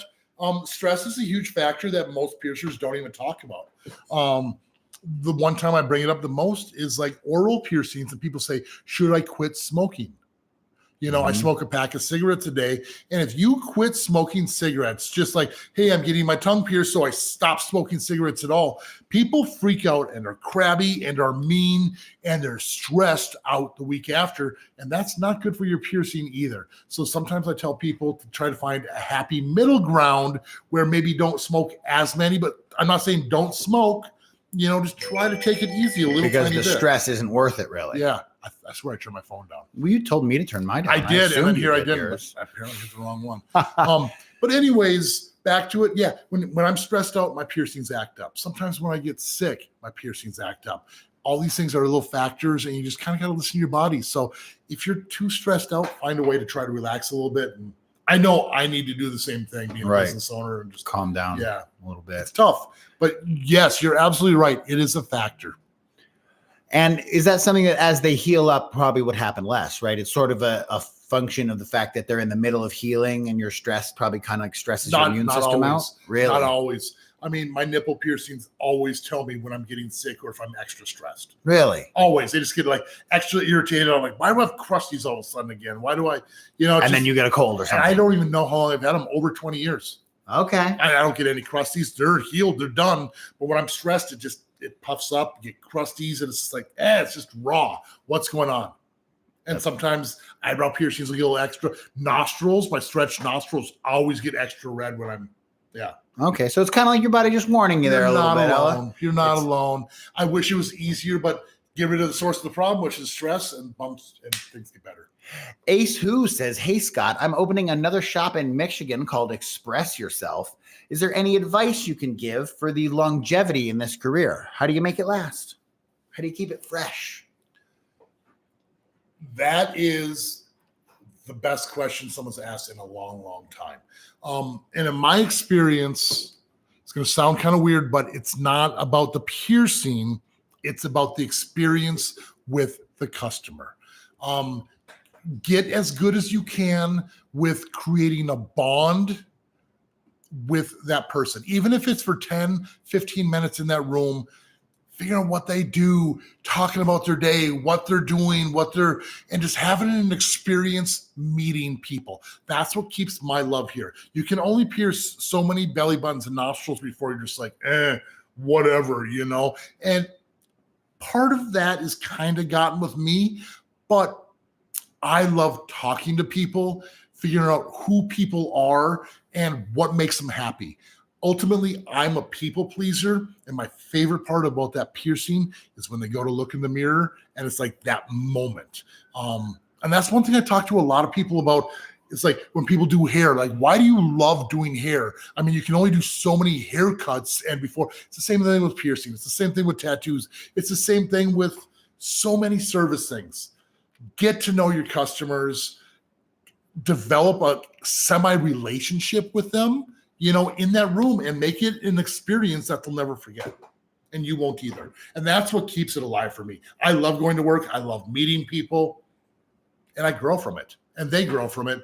And that's what it's about. And people like it. You know what I mean? People experience something like that and they compare it to the last place they went where they just went in and got poked real quick and paid and left, you know, and say that creates repeat customers. They want that experience again next time. And if you ask me like, hey, Scott, how many piercings do you have? Sometimes I joke and I say 0 because the piercing is the actual experience. It's the piercing of the skin. And I only have artifacts from that experience. Getting deep here. That's meta, dude. Yeah. So cool question, Ace. Thank and hopefully you have that. And that's what it is for me. It really, truly is. I love piercing people, love making them happy and seeing that smile and just, Black Angel is having problem with some Helix piercings that just always get bumps. We think it might be because of the pillow because we used to sleep on them. Is there any tips you have for not sleeping on a Helix piercing? If you always sleep on that side, get one of those piercing pillows where it has the hole in the middle. Sometimes like one of the airplane neck pillows that can work.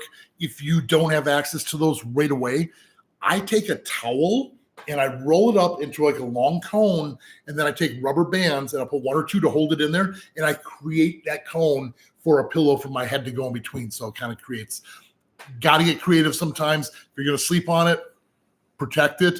Otherwise, try to not sleep on it. Lisa Foster says, love the Q&A. Anchorage, Alaska here. So a viewer from Anchorage. Love that. Thank you. Excellent. I've never been there. I want to go to Anchorage. So it's another bad. place that seems really nice. Seems I was really just cool. looking on Delta. The flights are cheap. Cody S says, hi, Scott. How long does it take a first lobe piercing to heal? So if we're just getting started and we're getting our first lobe, what do we expect? Generally, what I like to tell people is expect a good solid month where it seems like it's healing. It does take 6 to 8 weeks up to be fully healed up. But every person can be different. It can be a little longer. It can be less. Depends on your lifestyle. If you ride motorcycle and you're wearing a helmet and it's constantly getting pressed on, expect a longer healing process. If you do your hair and there's hairspray or makeup or something getting in there, that's going to take a longer healing process. If you're not good about cleaning, you're touching and playing with dirty hands, it's going to be a longer healing process. Now, if you take care of it properly, you're really healthy, clean pillowcases, it's going to seem healed in a month. Tom Bunting has a great question, but a lot of people think, but just, don't ask. Yeah. Can you get a PA piercing if you're not the biggest down there? So like when it comes to genital piercings, does size matter or how does that go? No. Can you ever be like told no? Like No, denied? no, not at all. Not at all. People get all kinds of piercings and jewelry comes in all many sizes. It's just like if I don't wear an exact 36-inch waist, by 32, I can't wear pants. Like, no, you find the piece of jewelry that fits the body. Okay. Straight up. Now, for instance, if you wanted a dido piercing, which is basically like the crown of the ridge of the head. Some people don't have a real pronounced area. And if you don't have the anatomy shape for it, you can't get it pierced. But if you have the right anatomy, then you're able to get it pierced. So it's not about size. It might be about shape, you're saying. Correct. Not everyone can get a bridge piercing. You don't have to have a giant bridge, but you have to have a ridge to pierce. Okay. If you wanted a PA and you're uncircumcised, if that skin comes all the way up there and covers it, a lot of times that causes a lot of irritation and problems. So you might only be able to wear a curved barbell. Some people, it doesn't even work at all. So how often does a PA not work on anatomy? Say in an individual who is circumcised, is it 100% piercing or is there some anatomical? I was going to bite my tongue here, but I'm not going to. I've seen people where they're circumcised, where they've had botched circumcision, where the bottom half of the head of the penis has been removed. Okay. Twice. Okay. And so does that then they're forced to get a reverse PA where it comes out through the top, which is basically like an apodravia, vertical through the head, because there's no ridge, anything to grab a hold of on the back side of the head of the penis. Wow. So even in a case like that, extremely rare. I can't believe, and I have no idea how it even happened. But and it's still not a no-go. You can still get a piercing even if we have to modify exactly what we're piercing and how. If you can't get the earlobe piercing like me, I'll move up to the cartilage or I'll move to a tragus. There's other genital piercings. I mean, the penis piercings, there's Didos, Prince Albert, Reverse Prince Albert, Ampling, Apodravia, Frenums. Then you start getting into the scrotum, Hephadas, Lorums, pubics. Plenty of options. There's options. Nothing stopping you. Yep. Do it, Tom. But good question. Yeah. It's not about size. It's about the anatomy and the shape. Very cool. Yes. Very cool. Diabetic Sugar Baby says, hey, Scott. Hi. I just got my Mantis piercings over a week ago, and I can't tell if my nostril is crooked or if the piercing is crooked. It's very subtle, and I don't know if I should take it out and get it redone or no. Okay. These ones are kind of weird because they can swell and it can look off a little tiny bit. Another thing is the thickness varies on the Mantis piercings, which is basically like forward-facing nostril piercings. Sometimes people need like the tiniest little things in there. Sometimes it's a little bit thicker. If the bar's a little long, the angles could be off a little tiny bit. But if the gems or beads are pushed nice and flat against there, if it looks right, you're okay. But if you're just judging by the bar that's sticking out, it doesn't always count. So, and like you were saying with swelling, if it looked right immediately after the piercing, Correct. It's possible you just have uneven swelling now, right? Correct. Yes, it could be uneven swelling. It could be the bars are sticking out and you're able to see them look a little different. But once everything's flush against the nose, how does that look? Because that's the ultimate look.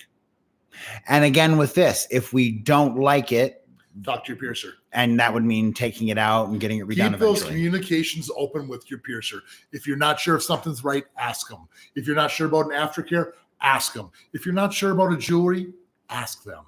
It's so important. And a good piercer should be helpful. And if asking them is a bad experience, then that tells you something about your piercer. I hope my clients are never afraid to ask me a question.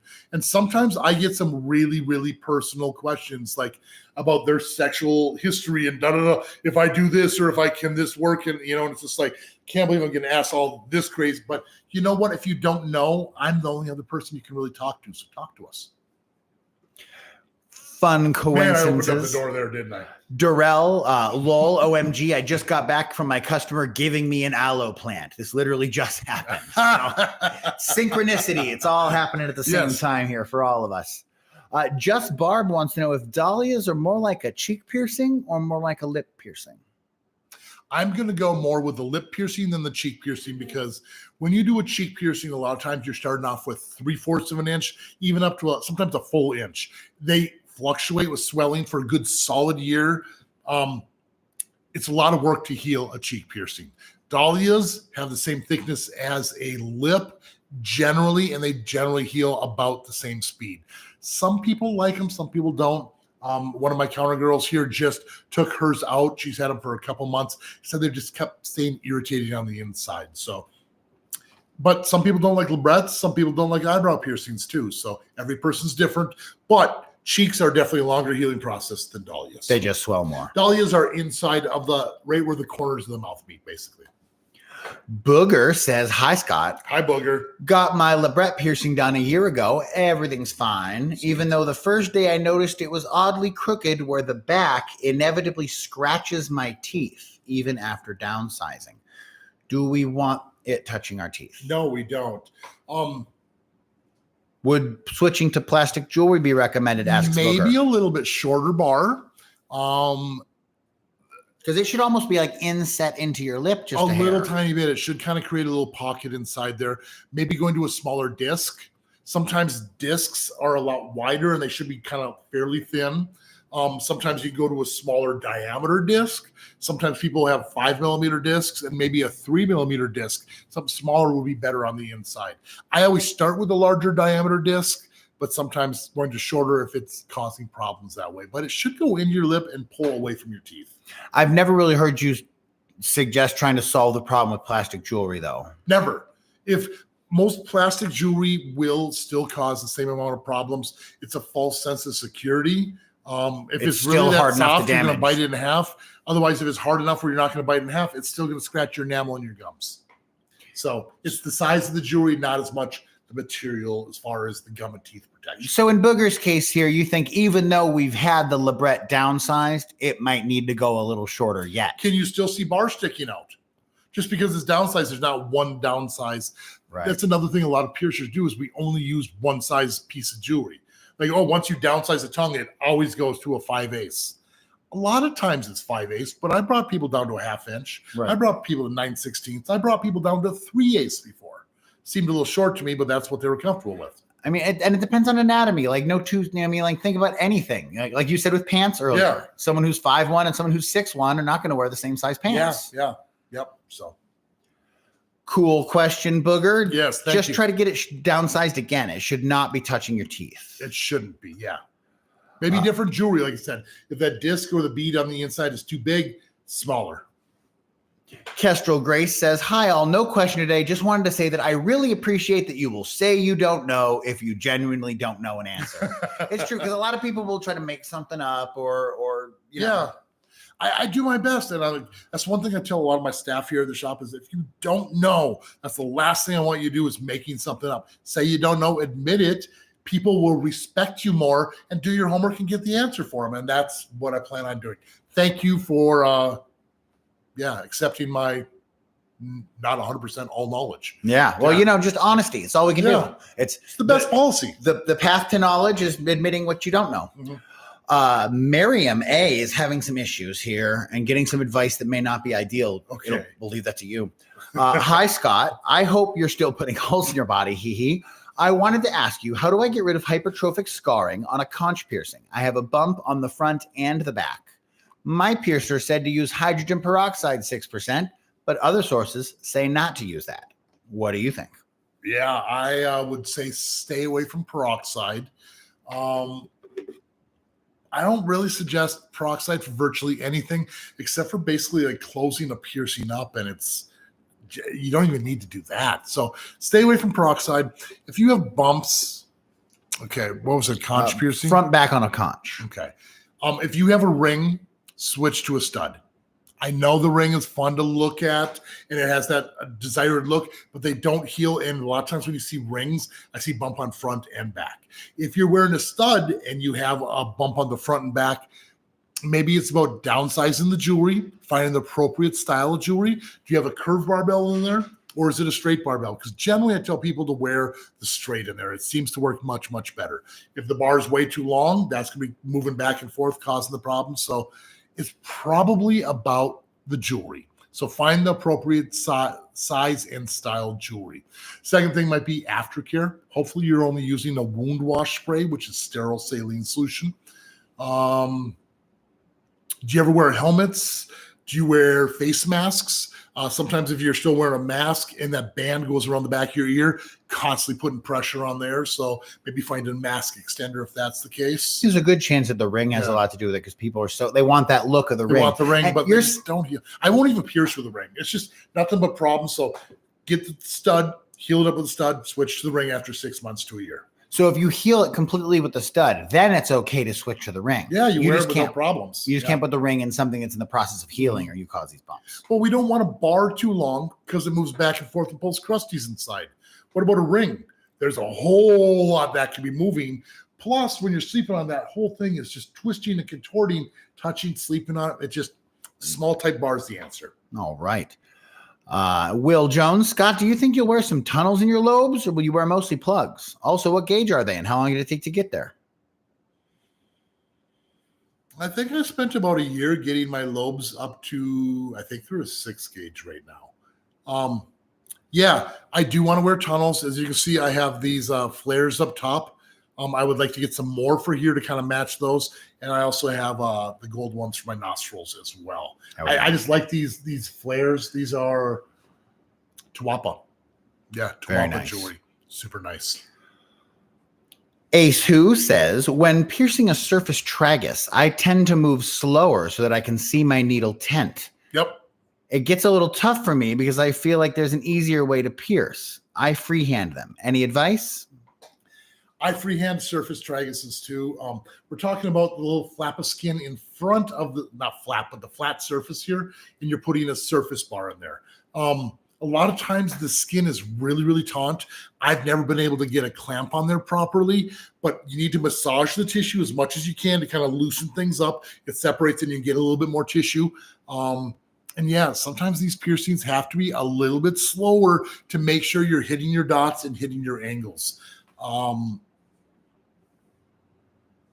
I always do like to bevel the needle down on this one, not facing up. I kind of like angle it in to go perpendicular, change, and then I almost bring it back up. It's a slower piercing, but it's about the only way I can get them to heal. So yeah, I wish there was a better answer. They're just tough. That's similar to the technique you use. And at the same time, so I've turned people down on this piercing before where if I can't grab enough skin, I'm not going to do like some scooping type method and hope for the best. Right. You just say no if you can't get it. No, I can't get it in there. So Jimbo says, hey, Scott, I'm thinking about getting my eyebrows pierced, but I'm very hesitant as I've never had a surface piercing. And I know that they have a tendency to reject. Mm-hmm. Is it worth it? I think so. I think they're great piercings.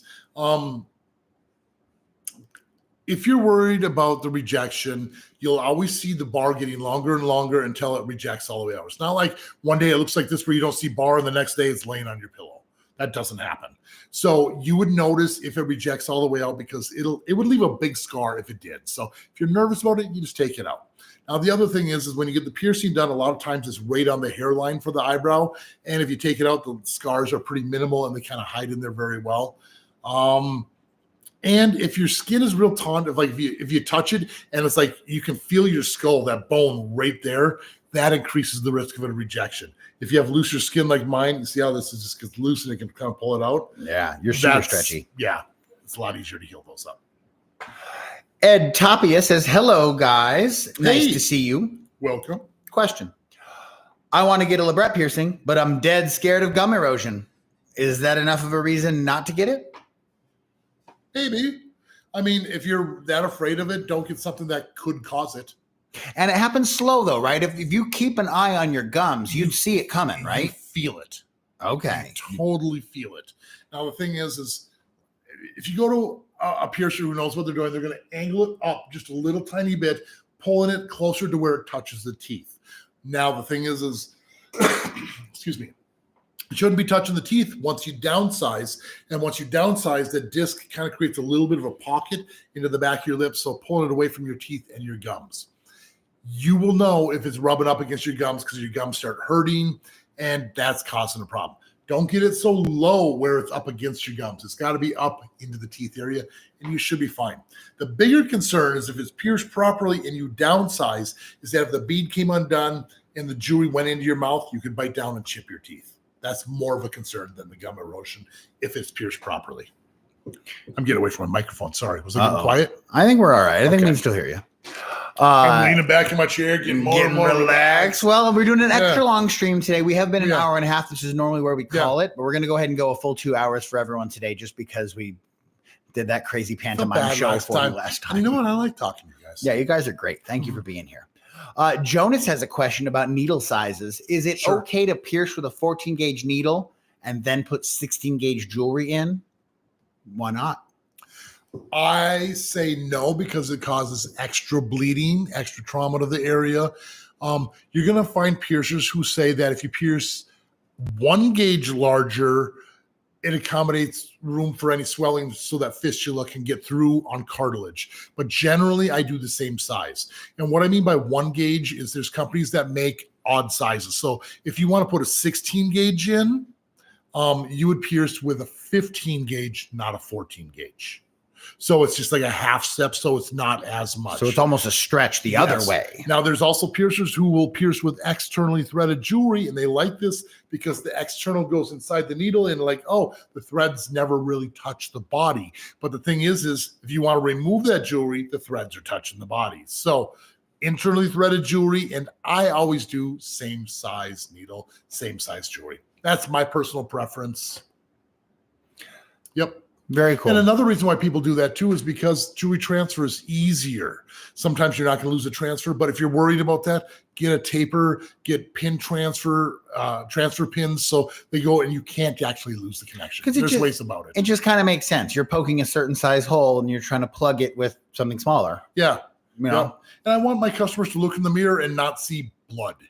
Right. You know, if you do the same size needle, there's a lot less bleeding. I know it stops fairly quick, but if it's not necessary, might as well. Same size. Grace Huskins says, hey, Scott, I want to get my tongue web pierced, but I'm hesitant due to webbing like smileys migrating so much. Yep. Are tongue webs as likely to migrate? And if so, would it make a lisp worse? No. I don't think it would affect your lisp at all. As a matter of fact, if you had a little bit of a lisp, it might actually make it better because it's giving you a little bit more movement with your tongue because you probably have a lisp because you can't put your tongue in the right position. So how would it help? I'm confused. If it rejected out, it's almost like getting a phrenomectomy, I think is what they call it, where they actually cut your web. Some people are naturally tongue-tied where their tongue can't come outside their mouth and they have a tough time pronouncing certain syllables. So babies will get phrenomectomies. Now, if your tongue web underneath your tongue rejects out, it's basically kind of like a phrenomectomy and you're getting more movement out of your tongue. Which could potentially help. And either way, you don't see it harming getting that toe web piercing. No, not at all. The only concern would be is if the bead came undone and you bit down and damaged your teeth. And that's the main concern. I personally had my tongue web pierced. And then I had it stretched up to a 4 gauge. It naturally stretched to a 4, put a 4 gauge barbell in there. And then we actually cut that jewelry, or it came loose. I cut it loose or something like that. And then a couple months later, I wanted to go cut it some more back because I was curious if I could get my tongue longer to get more barbells in my tongue, but we cut my tongue web back a little further and I didn't get a lot of extra length and my speech really didn't change either. So that way I know if the frenectomy shouldn't really cause more. It shouldn't affect your speech in a negative fashion. Good question. But yeah, not really a concern.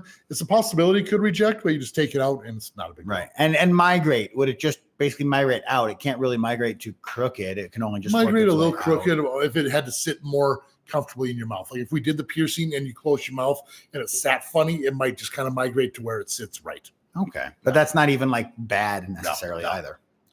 Cool question, Grace. Yes. Up next, Kayla had this question back when the audio wasn't working last time. But the question is, how was your Tenacious D show? And by the way, it was a great experience getting pierced by you. Kayla came in and thanks, Kayla. Yes, I remember talking to you about that. And the show was one of my favorite concerts I've been to.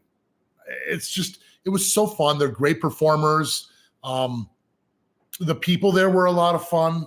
It was a great experience. It was New Year's Eve, right? New Year's Eve, yeah. So like they dropped balloons and confetti was shooting everywhere. And it was the experience I never experienced on New Year's Eve. And I got to see a band I've been wanting to see live for a long time. So thank you. It was fantastic.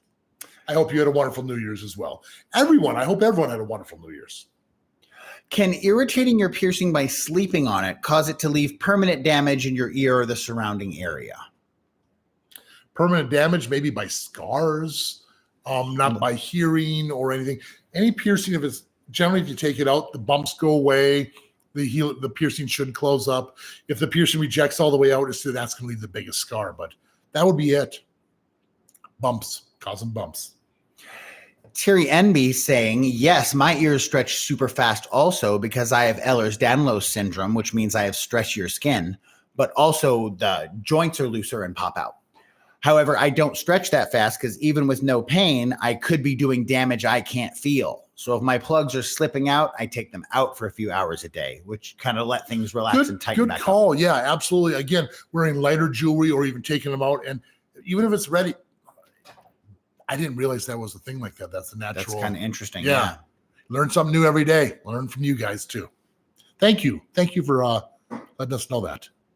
Xander Lurks says, I didn't have the anatomy for an industrial and it was pierced without any warning of the bad anatomy and it cut into the side of my ear. Yeah. I ended up making a custom chain to connect it. Now, obviously, Xander knows what he's saying right now, but you want to show us with the ear what we're talking about? Okay. It's one of the reasons why people can't get an industrial. So when we're looking at this ear, we're looking for two natural ridges. As you can see, there's a nice shadow here where this is a natural ridge to pierce. But as you can see here, it is flat. There's nothing to really grab a hold of like this here. You see how they have different ridges and, So this is a better one for an industrial. This one's not. Now, a lot of times when you do this, the bar is going to press right in here across the middle and it digs in. Now, the same thing can happen with this ear if you're not careful. If this part of the middle sticks out too much, it can press up, leaving an indent right in the middle as well. This ear generally is okay for an industrial. I've had it pierced with industrial. You can see the little scars for it. Now, the third ear I have is the wrong ear for industrial, but looks like it's a good ear because this part here sticks out as much as this part does. Unfortunately, there's a lot of piercers out there who want to just get paid by commission and will just take your money whether it heals or not. And a lot of times it's kind of throw the blame on you. But a good piercer will say you don't have the right anatomy. We either need to custom bend the bar or find another piercing that works for your anatomy. And Xander's solution is pretty good, which is connecting them with a chain. That's kind of cool. I've been seeing this a lot. Chains are definitely becoming more and more popular. I'm wearing them across my nose. And this is kind of what we're talking about. Some people have normal industrials and they're like, can I just put two bars and have chains because it's more comfortable to sleep on and all these things? Like, absolutely. It's a cool look. But I will say this, don't heal it like this with chains hoping to put the bar in later because the angles of the piercings will change. Now, even if you have a successful bar industrial, if you were to change it to the chains, that could allow them to migrate, right? It sometimes does. Absolutely. So you might not be able to go back to the bar. Mm-hmm. Or if you have a piercing that's just not healing and it's digging in like you're saying, then put two separate bars in there and connect the chain and just as fashionable. So we spoke to Perfectly Imperfect earlier about the septum being slightly crooked, Yes. and we're going to bail on it. The question is how do we take it out in the safest way for it to heal well? And how long should we wait until we retry getting it pierced? And Perfectly Imperfect is a type 1 diabetic, Sure. if that makes any difference. It's going to take a little bit longer for you to heal. How do you take it out? Basically, keep it clean. Generally tell you not to use soap and water, but might not be a bad idea here to kind of get some soap on your hands, kind of get it inside there so it's actually a clean wound when you take it out. Thoroughly rinse it as you're moving the jewelry back and forth. If it's a circular barbell with the 2 beads, unscrew the 1 bead and you just take it out and leave it be. Don't put anything on there. It will close naturally really fast on its own. If it's a captive bead ring where there's like a C with a single bead in there, that bead's generally held in by pressure. You need to pop the bead out and try to twist the ring to the side like this. If you open it like this, it'll ruin the ring. This way, you don't even really need tools. You just kind of twist it a little bit, it'll come out. And then it kind of corkscrews out. That could be your best bet. And again, like I said, if you need to, you can always go to your piercer and they can take it out for you too. One thing I've heard you say is that massaging an area will cause it to like heal up faster. So if during this process, if she like massages the septum, will that help?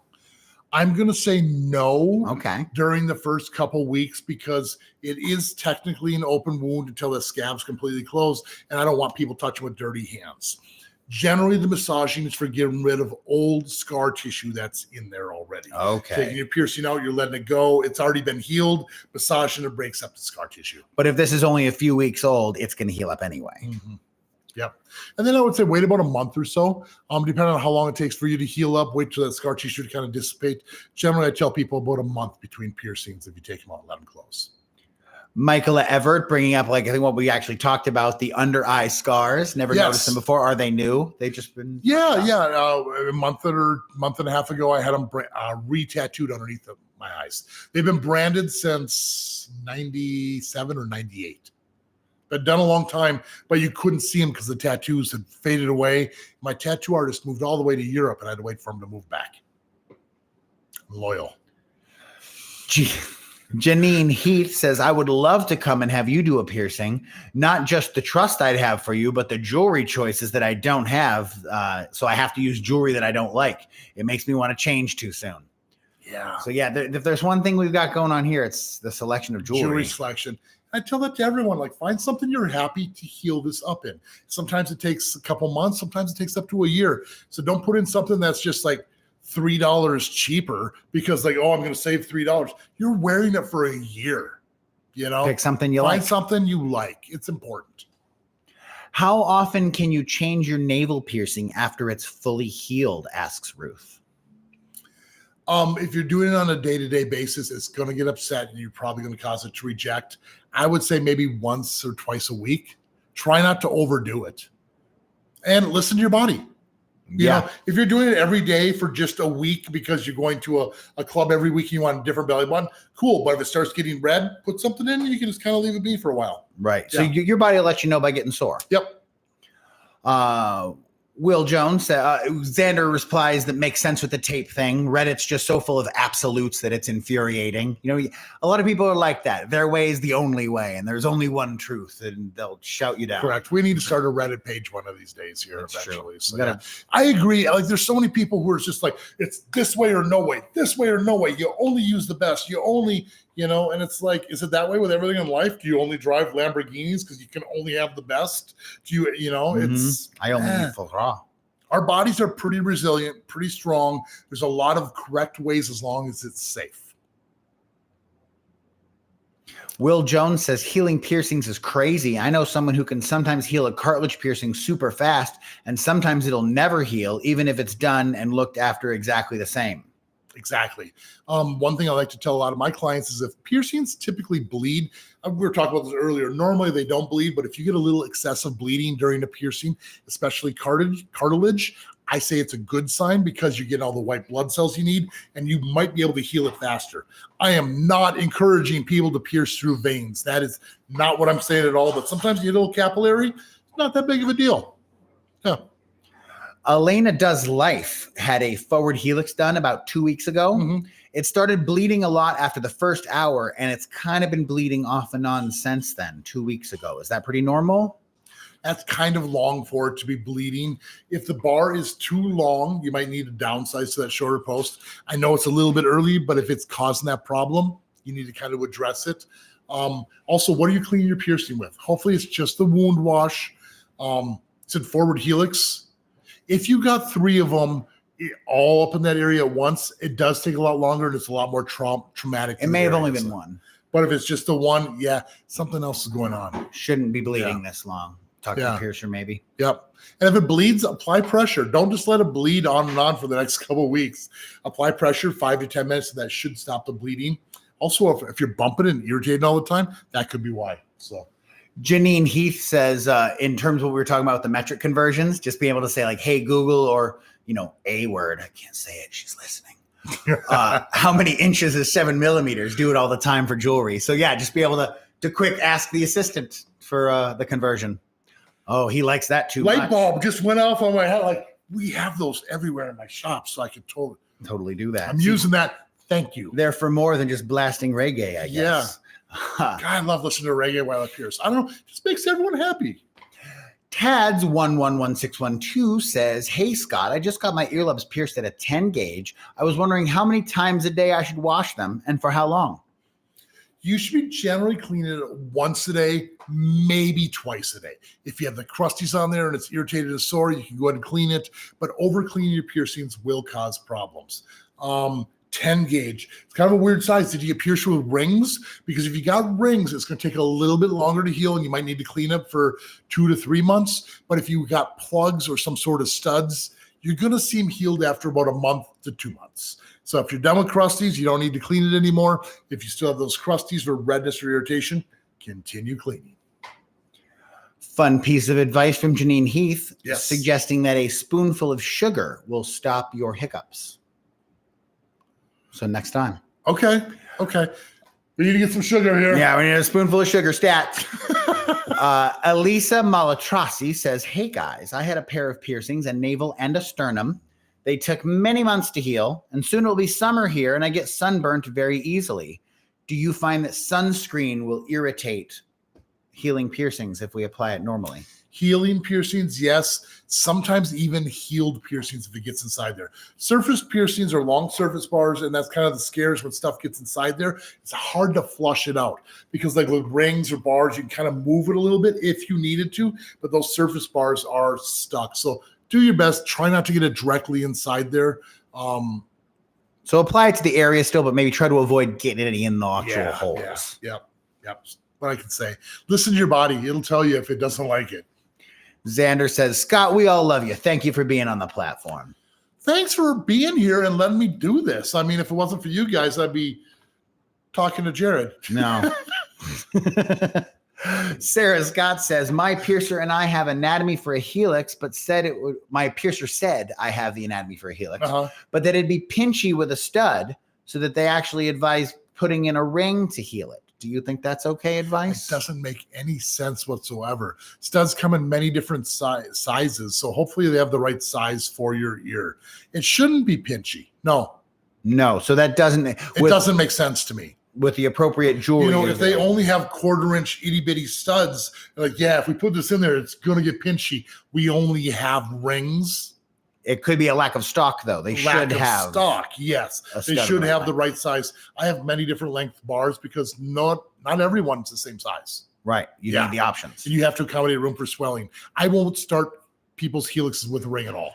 Even if they're like, please. No, I won't do it. Because you've just seen too many problems. It's just problematic. Just heal it up in half the time, change to the ring afterwards. So I would wait if I were. And I've definitely heard that at lower quality shops that they'll specifically like that there's an optimum size they should use, but if they're out of that, they're going to use whatever they got. Put in whatever they got. Let's get that money and get the guy out the door, So it's BS. Yuck. Yeah. Yuck. Dimitris Lantraukis? I'm sorry, dude. I tried. Scott, you are a great guide in the piercing world. Started not knowing anything, but watching your vids got my double nostril piercings with no trouble. Today got both ears pierced at a 0. Can't thank you enough. I am honored. That is so rad. Congratulations on your piercings. How were those lobe piercings at a 0 gauge? Did you expect worse? Bet you probably did. God, that's so cool. So cool. Perfectly Imperfect also got a reverse helix done when the septum was done, and it started hurting 3 or 4 days after. Never had this happen before with other piercings. Should I worry? It's done at the top of the ear where it almost meets the skull. Are we talking anti-helix or reverse helix? Oh, maybe a different angle. Yeah. So like kind of forward, like a forward facing or vertical. It started hurting. Try to do a little search, see if I can do a reverse helix. Let me have it look at you. Okay. 3 to 4 days post. Sometimes piercings just swell a lot. Cartilage can be kind of temperamental. So if it starts hurting, you could take ibuprofen, Aleve or Advil, some sort of anti-inflammatories, maybe some cold water to kind of get the swelling down. Make sure your jewelry's not pinching on it. But cartilage is cartilage. It's temperamental and it's might be a little tender like that. So the pictures seem to be showing me like a ring through a forward helix. Okay. Yeah. It happens. It does happen. If it starts hurting 3 or 4 days after, like maybe it's because you got crusties in there. So make sure the crusties are on there. Another thing is make sure the bead's screwed all the way on or pressed all the way in. If there's like from where the bead is and to the post, if there's a little gap where it connects, that's grabbing a hold and keeping it upset the whole time. So make sure it's all the way on there. Good question from Will Jones. If you're very sick and a dermal starts to reject, should you go to the piercer then or wait until the sickness subsides to see if things calm back down? I really don't want you coming in here if you're sick and everyone's sick, so everyone else open wounds. So yeah, that would be email your piercer, talk to them, see what they say. Yeah, generally, if you're sick, it's only going to be a couple days before you're not contagious and you can come back in. And that shouldn't make a huge difference in scar. I mean, if it's rejecting out right away, like sometimes like putting a little Band-Aid on there is kind of holding it in place, can kind of minimize it. But it probably shouldn't pop out over the time period Is a rejected dermal a ton more scar than just a removed dermal? A little bit. But I mean, if it's gotten to that point that quick, I mean, it's going to leave a little bit of a scar. But a lot of times you get rid of most of that scarring. So, yeah, wait till you're healthy enough to go in to get something removed or looked at. Also, some good advice for people who have problems sleeping on piercings. Will suggest putting your bed up against a wall and then wedging your back up against the wall so that you physically can't roll. So kind of sitting in a semi-sitting up position. Yeah, absolutely. I've slept in recliners before, same type of thing where you kind of go back where you're not really allowed to roll over. Yep. Good point. I've never even thought about that before. Or sleeping on the couch where you can't roll and you're only stuck on the one side. Theoretically. I'm a pretty big guy. Yeah. So I'm kind of stuck on one side. Stuck. You need a new couch. Alexandra Carbone asks, is there a surface piercing by the tragus and what is it called? Basically, some people call it a sideburn piercing, a surface tragus piercing. Technically, surface tragus piercing is, we're not doing a surface piercing on the tragus, it's on the cheek in front of it. So more people call it a sideburn piercing. So, yeah. Xander Lurk says, feel like I'm full of horror stories, but I got a lorem done and tried to stretch it too fast and it started to reject and I had to remove it, lol. You're not alone. I mean, we get all excited to like get some new piercings or stretch, get the next size, and it's like you just got to pace yourself. Patience is the key. You're not alone. You're not alone, Will. Lee Boy wants to know if it's possible to stretch a flat piercing. Yes. Is it easy? No. I've seen someone come in. First person I ever saw stretch cartilage a lot. This guy came in and he had a 2 gauge in his Rook. And this was in 96 or 97. And I was just like, what are you doing? You can't do it. And he's like, I did it. And I was like, okay. Then I decided to try to stretch my tragus. I don't know if I've ever told you guys this, but I broke my tragus trying to stretch it. So you got to be careful stretching cartilage. My tragus, like, it split. I heard it crack and it split in two. Like I can kind of fold it back and forth and it never reattached. So I downsized to the 14 and it just kind of floats in there right now. So, wow. Yeah. See, living with a broken tragus. Don't feel bad. Life went on. Poor guy broke his tragus. Yeah. Diabetic Sugar Baby does have an appointment to get one of those Mantis piercings removed because it does look slightly lopsided. It's driving them crazy. Do it then. Yeah. Don't heal it all up and let's just start over. Do it right away. Cody S says, I'm just starting as a body piercer in my favorite local tattoo shops. What tips do you have? If you don't know, don't do it. Do a lot of research, and your peers can have a huge influence on your career. So make sure you choose the right peers in this industry. There's a lot of people here who are just out for a quick buck and don't care about it. Find someone who's passionate about the piercing for them to be your mentor. Or friends, not even mentor. I mean, I've been piercing a long time, and I still make sure I have friends who are piercers where we can bounce ideas back and forth. Mm-hmm. Just shy of 30 years, and I'm still like, what do you think of this? What do you think of this? Because you should never stop trying to get better. That's good advice for any field, but and people have a hard time with it. Absolina Zimmer clarifying, in case you still see this, it's a nostril piercing that has a bump. I use the saline solution and always dry it. Okay. I have the right size disc, good quality jewelry, and I'm currently trying one of those discs, the no pulls. Sometimes it takes a full month for those no pull discs to really make a factor and really work well for you. Maybe check to make sure it's the right metal. Sometimes change it to titanium if it's a steel one. Is it a nostril screw where it has the corkscrew twist, or is it the push pin style? Yeah. And do you blow your nose a lot? Because if you're blowing your nose, sometimes we don't realize we're irritated a lot there too. So good question. And then glasses. Sometimes if glasses rest up against it, that can be a factor. Yeah, tossing ideas. We're trying here.